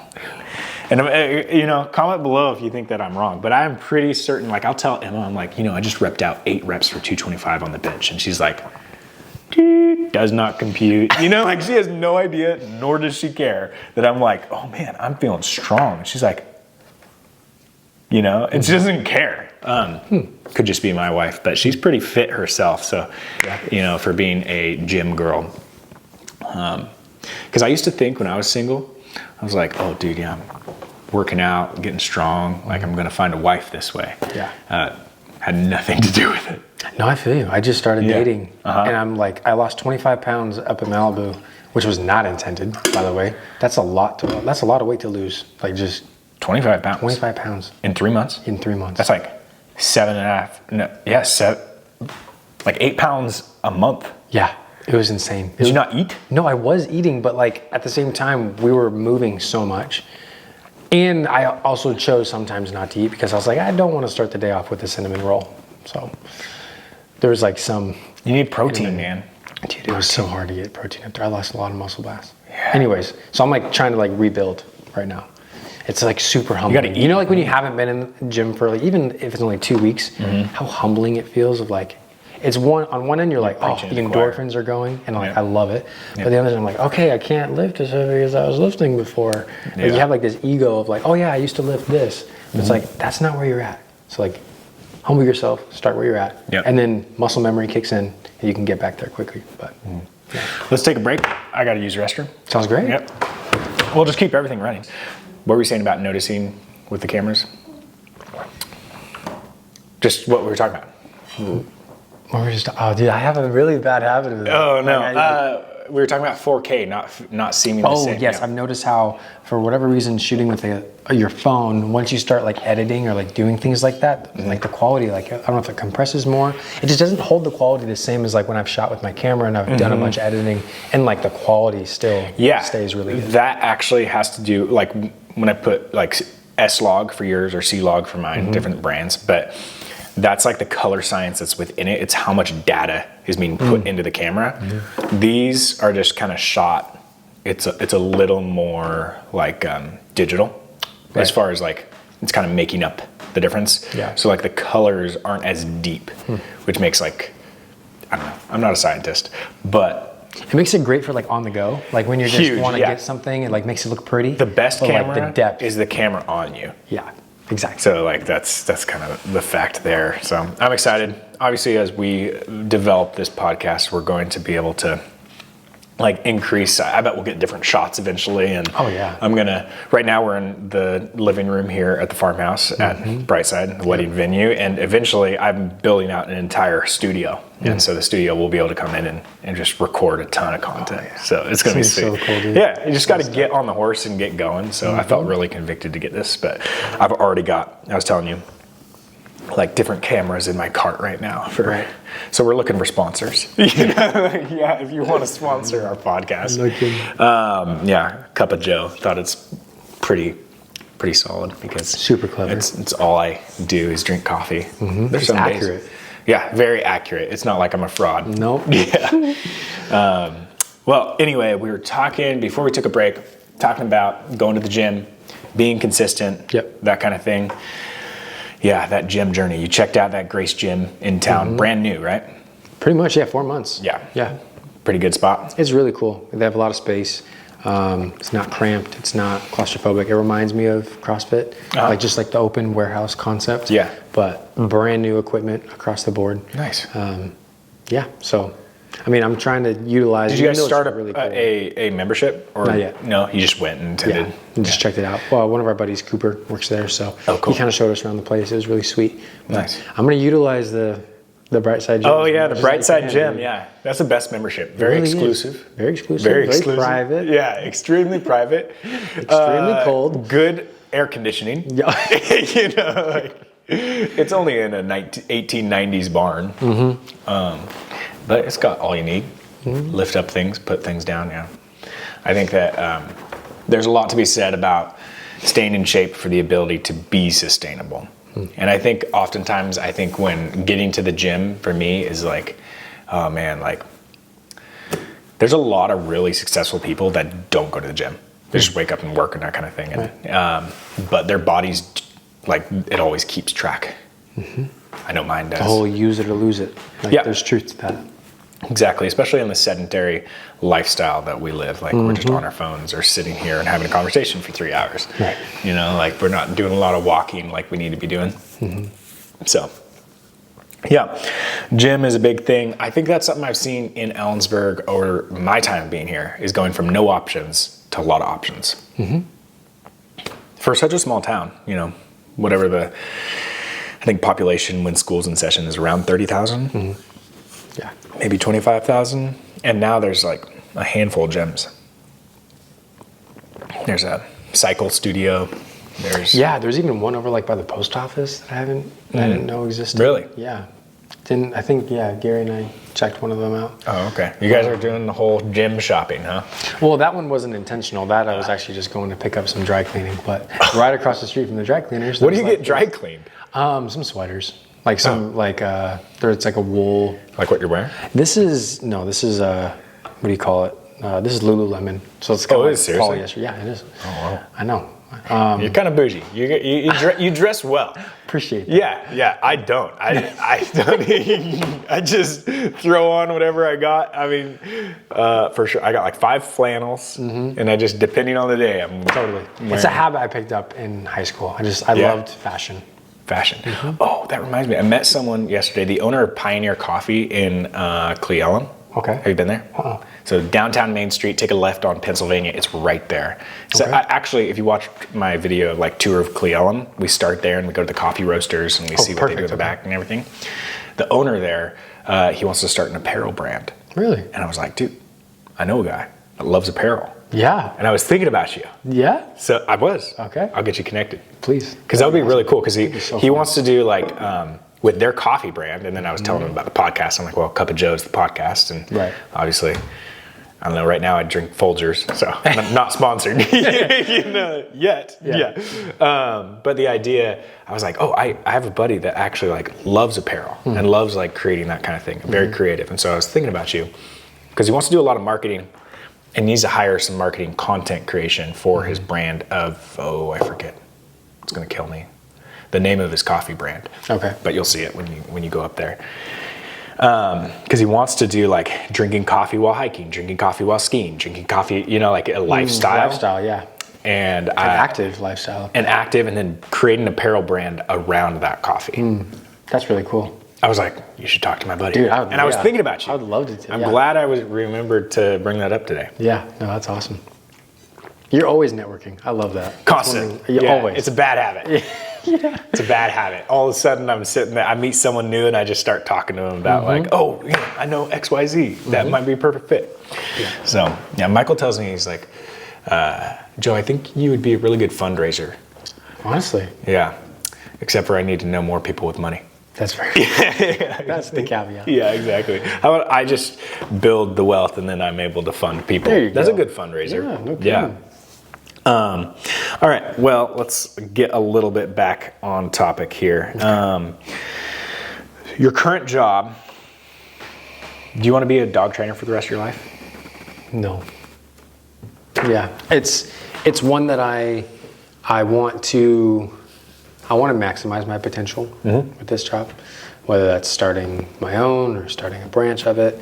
I think there's more there. Yeah. But ultimately, like, I want to make music. Like, that would be my dream, to be able to travel and share music with people, kind of like bridge the gap, if you will. Like the whole idea of Forever Music was like, I had this vision of, going to the places where like people don't like going to, going to the places to like it doesn't matter where you are, where you come from, or where you're at, like you are worth the price that was paid of Christ on the cross, and like delivering that message. And the idea is like, I would love to like provide physical needs, like clothing, food, like people could come and like get those things. Yeah. And at the same time, they're going to be getting music too. The idea is like, they would like feed the soul and like give them fill their spiritual need that maybe they didn't know whether they knew it or not, needed to be filled.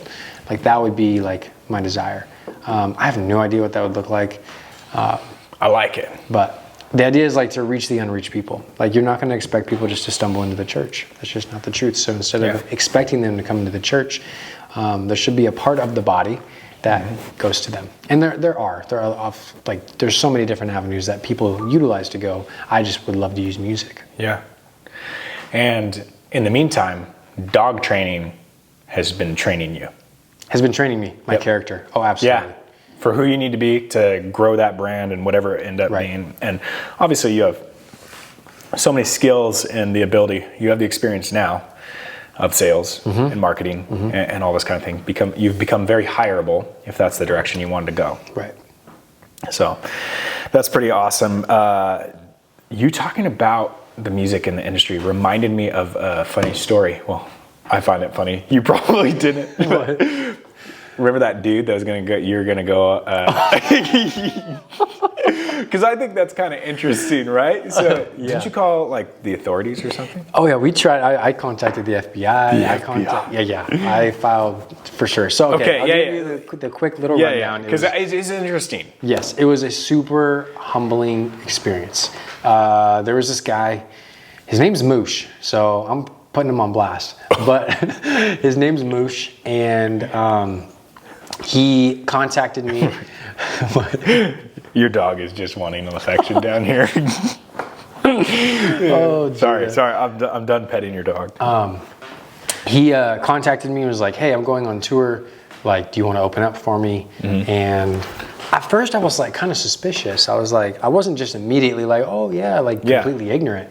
Like I thought I was like doing my due diligence and like checking him out. He had a verified Instagram page. He was a verified artist on Spotify and like had actual listeners and actual streams. We even like had a video call face to face where we talked, and he seemed super down to earth and like also said like he had, he has faith as well, and like that's a huge part of his background. His mom raised him in that, etc., etc. So anyways, long story short, like I was asking all the questions, trying to figure out if this was real, and it seemed legit.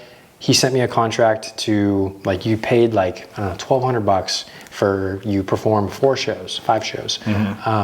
And then you make your money back by selling merch, and like you get, he said, I got all the royalties for merch. Like I could sell my merch and like make that money back at 4 or 5 shows. Potentially more, who knows? But it was like a really interesting experience. It was like for exposure along the West Coast. In my mind, I wasn't paying to like make my money back. In my mind, I was paying for exposure. Like again, like I told you before, I want to get in front of people. I was like, oh, what a cool opportunity to like go with this guy on tour. Did he reach out via Instagram? Yeah, he reached out via Instagram. Okay. And I was skeptical at first, but then I was starting to ask a bunch of questions, and he was answering all the questions. Turns out he's been scamming people for years doing this thing. There was an actual website made like exposing him, saying like, don't listen to this guy. Now there's a podcast that goes into it. I know. And unfortunately, I did not come across that website until I had already paid him. But it was a long process of going back and forth. I ended up getting half of my money back because I was prepared to go to court with my dad's lawyer. And when he found that out, he was like, okay, I'll give you half. He was playing dumb the whole time. And so like, it was just a whole thing. I got burnt $600. I'm surprised he didn't. And no, I found the group chat. Like I found one of the artists that got scammed by him created this group chat. There's like 18 to 20 people in this chat who've all been scammed by him. Yeah. And like, we've all like filed, reports with the FBI, the Bureau, and things like that. I don't know where it's at right now. I got to a point where I was like, okay, if I continue in this track, it's gonna build resentment, and I'm gonna get greedy, and I'm gonna be the person that I don't want to be. Yeah. So I let it go, and I've forgiven him. It's like I don't hold anything against him. Like it takes a lot to do that consistently, like and not have any guilt at all. Like it was pretty bad, but yeah, that was a crazy experience where like I thought I was going on tour, and like I was preparing a lot of things in my life to get ready to go. Right, I remember you were in that process. Yes, there was like a whole. Probably it was going to happen in March earlier this year, and then when I found out when I found out it wasn't happening, I was just like, whoa, like okay. And that opened the door for, I feel like not right then, but then you decided to go up and be at Malibu. Yes. For a little bit. Yeah. So when that didn't happen very quickly, we like a group of us from Ellensburg, we've gone up there to Malibu each year to like help out during the spring fellowship. They're a Young Life camp in Canada, and they're kind of their more like unique camps. Like there's a lot of camps all over the country, but like this one is like out of the country, still close to the US, but it's like on like a remote little island. They call it the Rock. Yeah. And it's super amazing. Just what an experience. And the Lord just like opened up a door that I felt like couldn't have been opened unless it was him. And my boss Cody was like, dude, like go up and intern up there. And I was like there's no way. Like, and it was a whole thing. But like I was like, I reached out, they said yes, and I was like, whoa, like now I'm going up there for 3 months. Like Cody was gracious enough to like watch Judah for me, and it just seemed like the Lord was just leading me in a different direction. And there was a couple things that actually came out of that camp that I'm really, really thankful for. One of them being like, I read this book called Wild at Heart. Great book. And it exposed a lot of things in my heart and led me to like reach out to my dad and say, hey Dad, like, why don't we go on a trip, just you and me? Like, let's just hash some things out. And then I read the female version, Captivating, which that was insightful. Oh, I didn't. Learning a lot about, didn't even know just there was learning a a lot about female, like, so. you know, of course it's not the standard of like how women think. It's their opinion on how like men and women think. Did a girl write it? Yeah. So him and I didn't know if it was a guy writing about how a girl thinks. Him and his wife collaborated on it, but she wrote the majority of it, which was really fascinating. Yeah. Anyways, those 2 books really kind of made an impact on me while I was up there, and then that led me to, you know, eventually I went to Europe with my grandfather, and like he lives in Bulgaria, right. and so it was just like boom, boom, boom, boom, boom. There was just a lot of things kind of happening this year, and I was actually just telling my girlfriend about this. I kind of chose experience over work this year. Because like I was working and like making decent money, and then I was like, okay, like I'm gonna head in this direction. And so now I'm like kind of what feels like starting back at ground zero. Only this time when I'm starting, like I just see like the growth and like my perspective and my confidence and my ability to like take action as opposed to like where I was 3 years ago, 4 years ago. So it's a really unique spot. I'm kind of at a crossroads trying to figure out like what to do next. Yeah, it sounds like it. But I'm excited, and I have a different perspective on it now than I think I would have without having the experience that I have. Yeah, some appreciation, maybe a little bit after traveling and experiencing those things and serving at Malibu, and just kind of a little more self-discovery that you've been able to go through. For someone that is, they don't call a starving artist for nothing. You know what I mean? Where it's like you have this goal where you're, you know, for you it's the music. It's pursuing that to its utmost. And then it's your work is your work outside of that, really, to like pay the bills. Right. So what would you say, you're 4 or 5 years into this process right now? Which process? Process of like pursuing the music dream and like trying to figure everything else out to make ends meet kind of thing. What advice would you give yourself 5 years ago if you could talk to him now? Oh man. Because you know it's been a long 5 years or 4 years. Yeah. Put the music out. I hold on to stuff. Okay. I'm a perfectionist, and there's benefits of that, but there's a lot of downsides to that. Yeah. A lot of it is like you just don't take action because you're like, I think this can be better, but then I don't take the time to make it better, or at least my understanding of making it better. And that's what I would tell myself is like, put the music out. Don't let fear control you. For so many years, I let fear control my life. And, I think we all do. Right. Yeah. And control the decisions that I made. And a big theme throughout this year was overcoming fear. Like there's just little things. Like I was terrified to shave my head. I've never done that in my life. Did you shave your head this year? I shaved my head this year. I didn't even know. Yeah, I shaved it right before. That's never gonna happen for me. No. Yeah, if it does, call me. Okay, something's wrong. Yeah.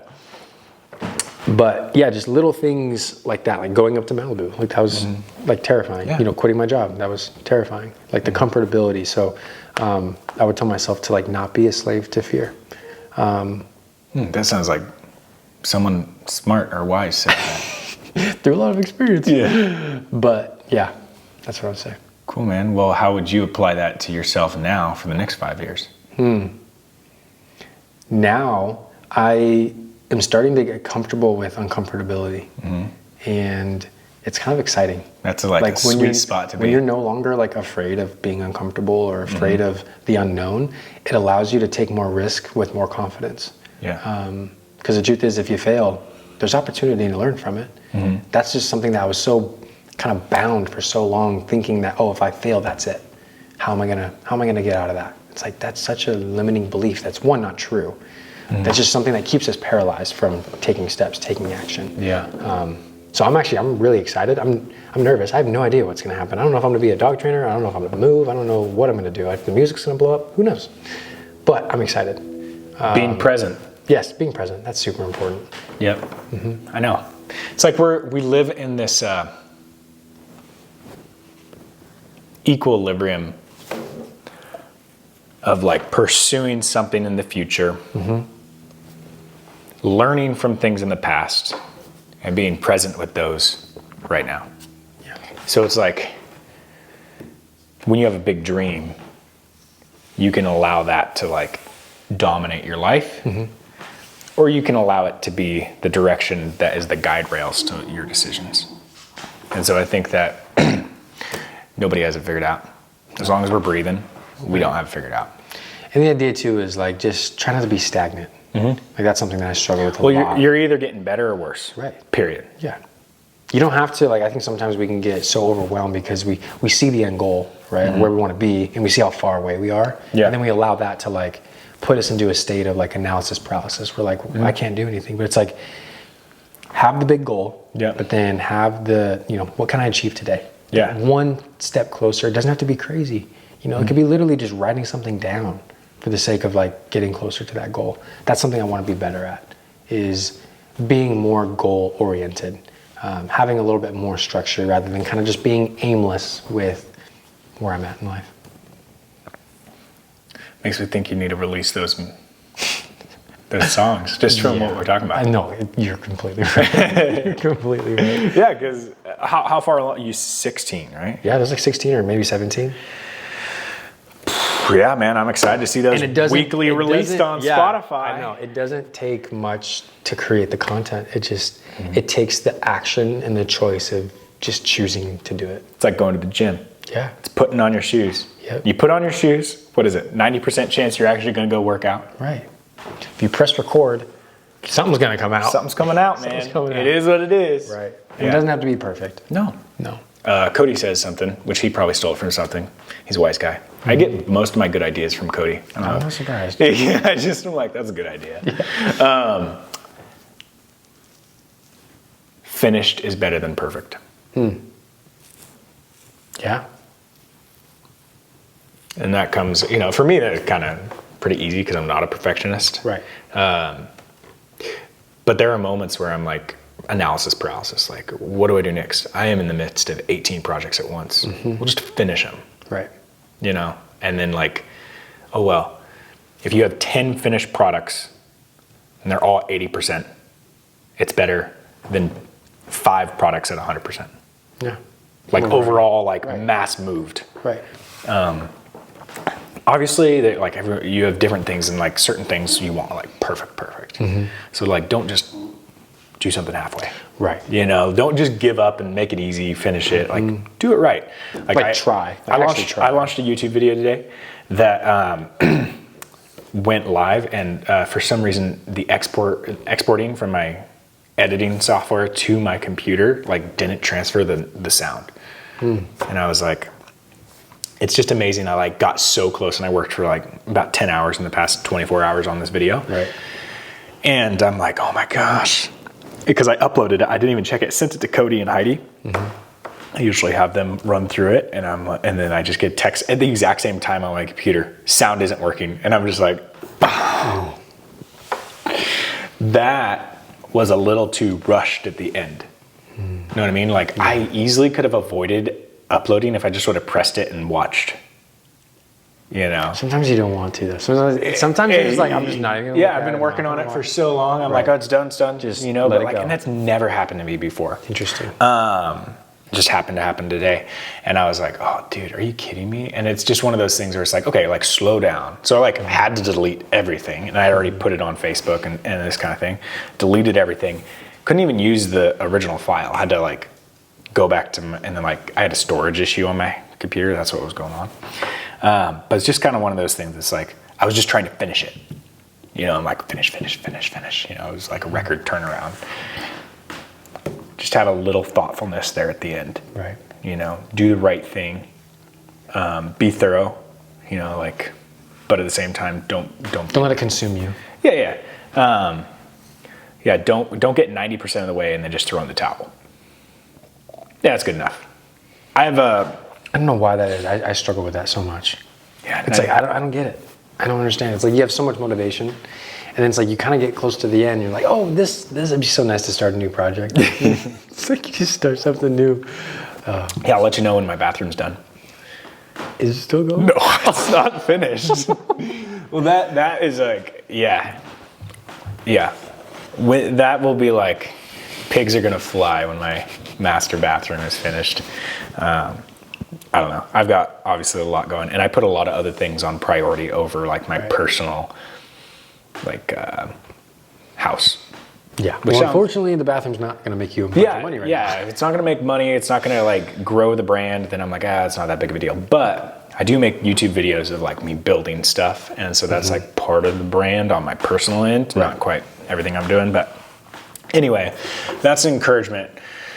I'm going to try to land that plane. That thought process is for you. It's like if you're giving advice to your 21-year-old self and you're having a conversation with your 30-year-old self, all three of you at the same time, you're saying, put out the content. Let it be. Let it be. That's right. Just like trust. I think the main thing is like trust the Lord. It's like, it can be so easy to get into the mindset of like kind of like how the world thinks of like, what's the algorithm doing? Like, what is the best topic to talk about? Or like all these different things, rather than just be authentic, be real. Right. Like, just like lay it in the Lord's hands, and like whatever happens, happens. It's gonna reach somebody. Yeah. You know, I don't understand kind of like why I get into this mode of just like putting it off, because it's not like I don't care. Like I love making music. I love sharing music with people. And so it's something that I've been trying to like analyze a little bit with myself of like, why do I like I almost like sell myself short, you know, by not following through. So this whole conversation is like really convicting and encouraging at the same time, just to put it out there. It doesn't have to be perfect. I've been sitting on this for so long. I've been writing also new music that I want to release, but I feel like I can't release it until I release the old stuff. So it's like that makes sense. Yeah, I need to release it. Yeah, we get into it's like not writer's block. It's like producing block. Yeah, where you're like, okay, I'm kind of getting backed up a little bit. It's like we took on too many small engines. It's like we have central, baby. We have too much. Oh man, too many jobs going on at once. Yeah, you gotta just start doing it one at a time. Yes, eating that elephant one bite at a time. Let me see. What would you say, kind of taking like inventory of growing up in Vancouver, then your transfer to here to Ellensburg, everything that your journey has been across the board. What would you say is, and this is a big question. Okay. What's your hardest challenge thus far? At 26 years, right? 26. Hardest challenge in 26 years. I know, that's tough. So just marinate on it for a second. What do you think, Judah? Is it you? Judah's your hardest challenge. No. That is a good question.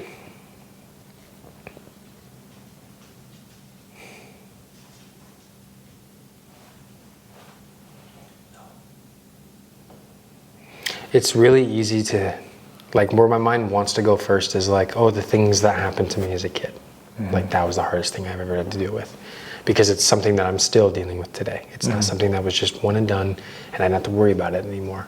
But I don't necessarily think it's what has happened to me that is the hardest, like, challenge for me. I think the hardest thing, like, the hardest challenge is to like be faithful and obedient in my life. You know, like I didn't know the Lord when I was younger. And regardless of the things that have happened to me as a kid, like the hardest thing that I have found is like to like be faithful and obedient in all seasons of life.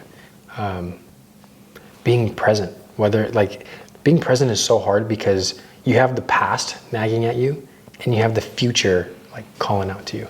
You know what I mean? And so it's like, it's so hard to like be present when you have two opposite ends kind of fighting for your attention. And so I would kind of couple that of like being faithful and obedient, but also being present has been like the hardest challenge in my life. And I say that because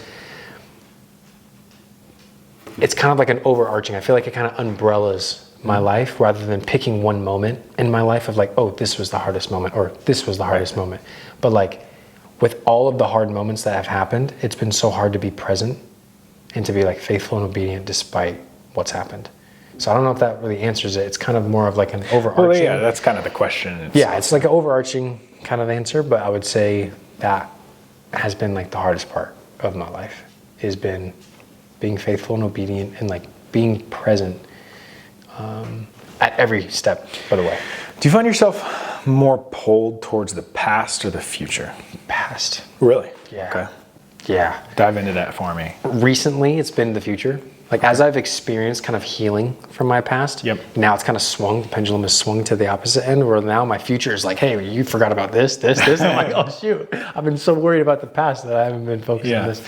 But my past, it's just, there's a lot of sorrow in my past, you know, whether it was with me directly or with family dynamics and relationships. There was just a lot of things that happened that in my early 20s, I've just chosen to work through some of that trauma. And for a long time, it was just like this nagging voice of like, you're no good. Like, remember you did this, remember doing that. So kind of like this concept of shame. And for a little while, that kind of becoming your identity a little bit. And so as I've kind of gone through this healing process, the Lord has been so faithful and he gets all the glory, but it's kind of allowed me to like no longer allow the past to like hold any weight to who I am now. And like we find that in scripture, you know, put off the old man, put on Christ, right? You know, there's now no condemnation for those who are in Christ Jesus. We were dead in our sins, now we're alive in Christ. And so like the scripture is really helpful to like meditate on and like remember. Now it's like the future, you know, when you have a girlfriend and you're thinking about providing, or you're thinking about career and like, am I going to start my own business or am I going to do this? It's like, okay, take a deep breath. You know, what's the scripture that says tomorrow has enough, or today has enough worry for itself. Don't worry about tomorrow. That is where I'm trying to be. I'm trying to be present, trying to be focused on the here and now, not being ignorant to what's ahead, like setting goals, like being smart in that way. But at the same time, not allowing my past to like have this grip on me. That for many years it really did. I think that's how I would answer that. That's cool. No, yeah, I think you can learn a lot about a person by which direction they're pulled more towards, the past or the future. Yeah. Or some people are pulled to the present. They're usually the funnest people to be around. Seriously. Because they're just totally in the moment. Yeah, that's cool, man. Yeah, we kind of touched on it a little bit, but what would you say you want to be more goal oriented? So I'm going to help you right now. Okay. What is your 10 and 20 year goal? Like, you know, we've covered a lot. Yeah. But what is your 10 and 20 year goal, and what does that look like? Where does that look like? You know? Okay, 36 years old. Where do I want to be when I'm 36? Well, still young at 36. Honestly, I think my 10 and 20 year goal are the same, and I'll tell you why. Okay. My greatest desire is to like have a family. You know, coming from a broken household and like kind of broken family, really scattered, I've seen the fruit and the benefit and just the original design and how we were made to like have like a family that is together. Honestly, no career, no amount of music comes close to like the fulfillment that I believe would come from that. I want nothing more, Lord willing, than to experience marriage, to experience living life, one flesh. And then to also have children and like raise them up and to love them. And I love my parents. My parents did like the best that they knew how. Like my mom was really young when she had me. She like dropped out of high school to have me. Like she could have easily gone the other route, and I'm Yeah. so thankful that she didn't. Like I would not be here. And so like I'm so grateful for my parents, but there's just natural consequences to not being together. And I want the opportunity to create that space, to love the Lord well, to serve him well by serving my family, by loving my wife, by loving my kids. And like whatever happens, cool. Like if that, like whatever way I'm going to provide for them. But for me, the goal is to have a family that honors and glorifies God. Like that is my greatest desire. 20 years, 30 years, 40 years, 50 years. Like for me, that's fulfillment. Hopefully there's some travel and some fun and some things in there. But like ultimately, like just my background, like that's probably like been the greatest desire that I've wanted is like to have that. You're breaking that, hopefully, we'll be praying for it, that generational sin. Yes. You're starting anew. You are redeeming what hurt you. Yeah. That's your dream. Yes. That's your goal. And that whatever method it takes to get there as far as job or career, like obviously we all want to succeed. Right. But the question being, what is success? And I think you just said it. To create a space of wholeness. Yeah. An environment of healing for your family that you hope to have. Yeah. And I've only been married for 5 years, but I agree. That is really what, there's a lot to be said that like we're designed for that, for unity in the house. Talk about the ultimate community. I think some of the most joy I've seen come from you has been when you're talking about your family, whether it's your wife, whether it's your daughters. Yeah. Like for sure. It is, amidst all the other cool things you're doing. Yeah. Like going back to that whole 2 hours a week Bible study, like you get to know a person, like that's one of the things I've seen consistent is when you're talking about your wife or you're talking about your kids, I see the most joy than any project or any other business venture that you could be doing. Yeah.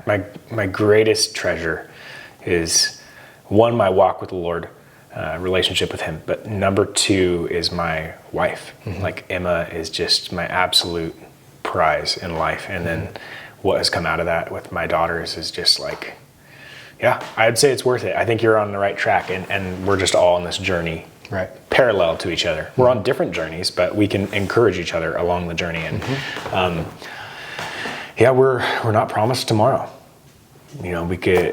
Tomorrow's not promised to us. So it's being present on the trajectory and loving people along the way. Like, I think that's huge. I would encourage you that like that's a really good mindset to have. Don't shy away from your calling. Right. But also remember your calling is to walk with the Lord first. And the best way to do that in my life has been leading my family. And it begins and ends at home. Yeah. Like, because you can have a bad day at work, it's a bad day at work. It's not that big of a deal. Like for me, every day there's technological issues with my work or whatnot, like, camera not recording or something like that. But like seeking peace in the household, man. I mean, that lasts generations. Yeah. That is my Lord willing. Yeah. It's not all sunshine and roses. Some days are tough, Right. And it's having that perseverance. It's like everything you've been talking about that has been hard, but everything that is hard is good. What was the scripture you quoted earlier today about what the enemy meant for evil? Lord meant for good. Because like, if you had, I've heard it said, like, if you could make the ultimate human being, like if you were to just be in charge of their entire life, would you allow their life to be full of hardship or easy the whole time? Are you asking? Yeah. Hardship. Oh, for sure. Yeah. It kind of changes your perspective. It's like, that's interesting. Because that's like the Lord, like he allows the hardship. Yeah. And sometimes, we're like, Lord, why the heck would you allow this to happen? Yeah, loving God wouldn't do X, Y, Z. Right. What if it's not about the external? What if he's after your heart? Especially if we're eternal. Yeah. Like how temporary this life is here, but how essential it is to the rest, like the eternity. It's crazy. Yeah. Yeah, that's encouraging. It's encouraging to keep on going. I think that's kind of today's topic is be consistent, show up, keep on going. Don't get bogged down. Yeah. Don't be too pulled in the past. Don't be too pulled in the future. Show up today. Right. Yeah. Do you have any like scripture, quote, anything that you would want to like share? I mean, there is a scripture that's been kind of like my motto recently. It's I think it's Proverbs 16:9. A man's heart plans his way, but the Lord directs his steps. For me, it shows the relationship between us and God, right? Like, and the role that we play. You know, sometimes, we can be tempted to be like, all right, Lord, just conduct everything, like just move me around like a puppet, tell me what to do. It's like he actually invites us in to create our life together. But we can plan our way. He directs our steps. At least a lot of my steps, I've stumbled quite a bit. So he helps me get back up. But that's something that I want to like press in more is like, Lord, what is it that I can do to like join you in creating this life for me? Because I don't want to create this life like for me to like elevate me. Like my desire is to glorify you. What can I do to, whether that's start a family, just tell me what it is that I can do and like how I can be a part of that process. Because ultimately it's about glorifying him. It's not about us and elevating us, and there's so much temptation with that, and like I have to check my heart so much with that. But it's like, that's the question. Like, Lord, how can I glorify you? And oftentimes it's like being close to him. Yep. Like really. I agree. Abiding in him. So yeah, that would be the scripture I'd share. Do you have any questions for me after this conversation? Anything what is your 5-year vision with this podcast? Like, what do you hope for it to be?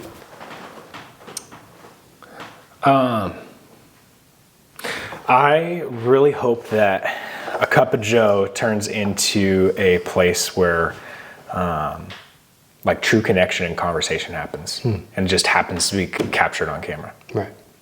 Right now it's being hosted on Living in Central Washington, which is the YouTube channel for our real estate business, which is bigdogrealty.com.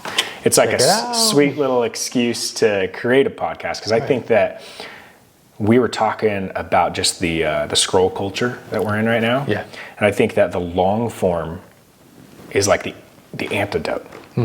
And so as my conviction is to share who I am, some of the people that I love very dearly, like you, Cody, and like the 18 other people that are on the schedule right now, is like, why do I love Central Washington? Well, I love it because I love people. So I want you guys to get to know the people too. And there's no better, you can't do that through a 30-second reel. No. You got to do that by sitting down with us and having a conversation.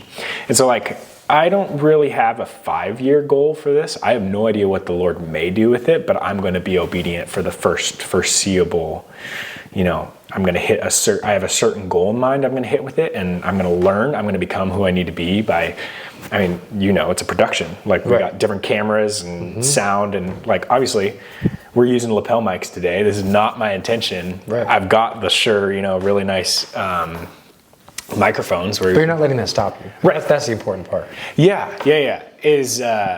But there's a lot of growth there to just like become who I need to be to produce and to follow through.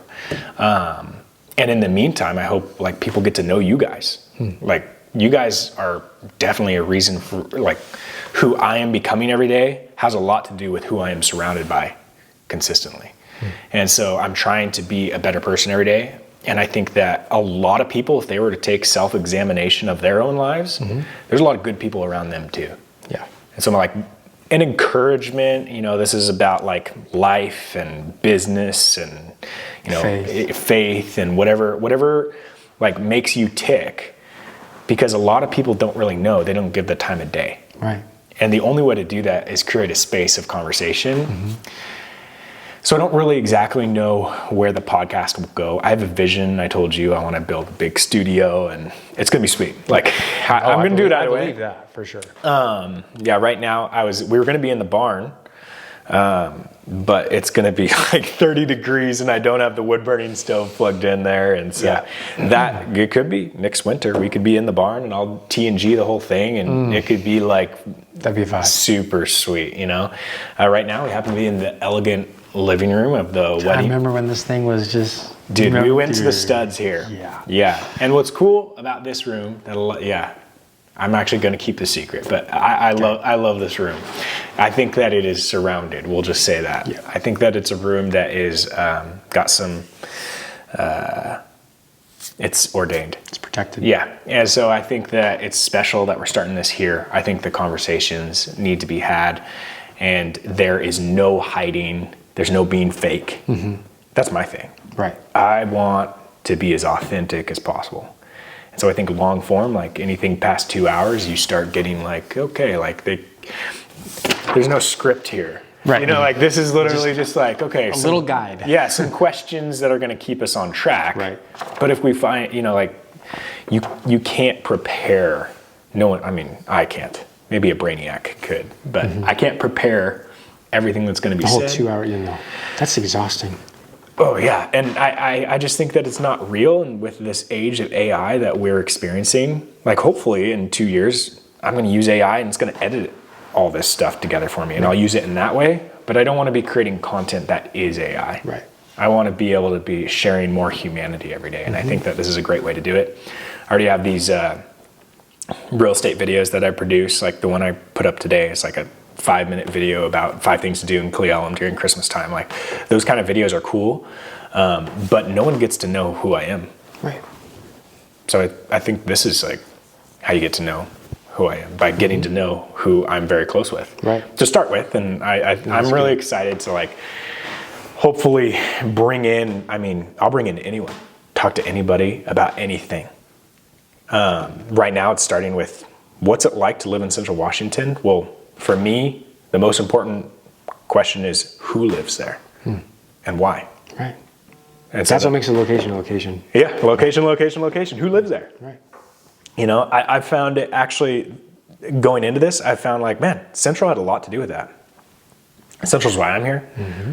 That's why I'm here. Central Washington University. Mm-hmm. It's why Cody went to Central, right. Michael went to Central, Emma went to Central, Gary went to Central. Like, I'm like, oh, like, how many other college students are going to be like, oh man, they all went to Central. Mm-hmm. Like, and then there's people you meet everywhere that went to Central Washington University, and then what came out of that. And we're going to find that there's like a big kind of draw. I think there's a greater narrative and a greater story of just the region as a whole, of what it's done in people's lives. Mm-hmm. And I'm excited and open to this channel growing in whatever capacity it may be. I think that Average Cup of Joe, like that's kind of the brand that we've created. I'm creating all sorts of websites and branding with different businesses and stuff, but I know that this is going to at least fulfill my calling at the moment to unify all the different things I'm doing at once. So I've got, you know, a handful of things going on, and I think that this is a space where it can be unified.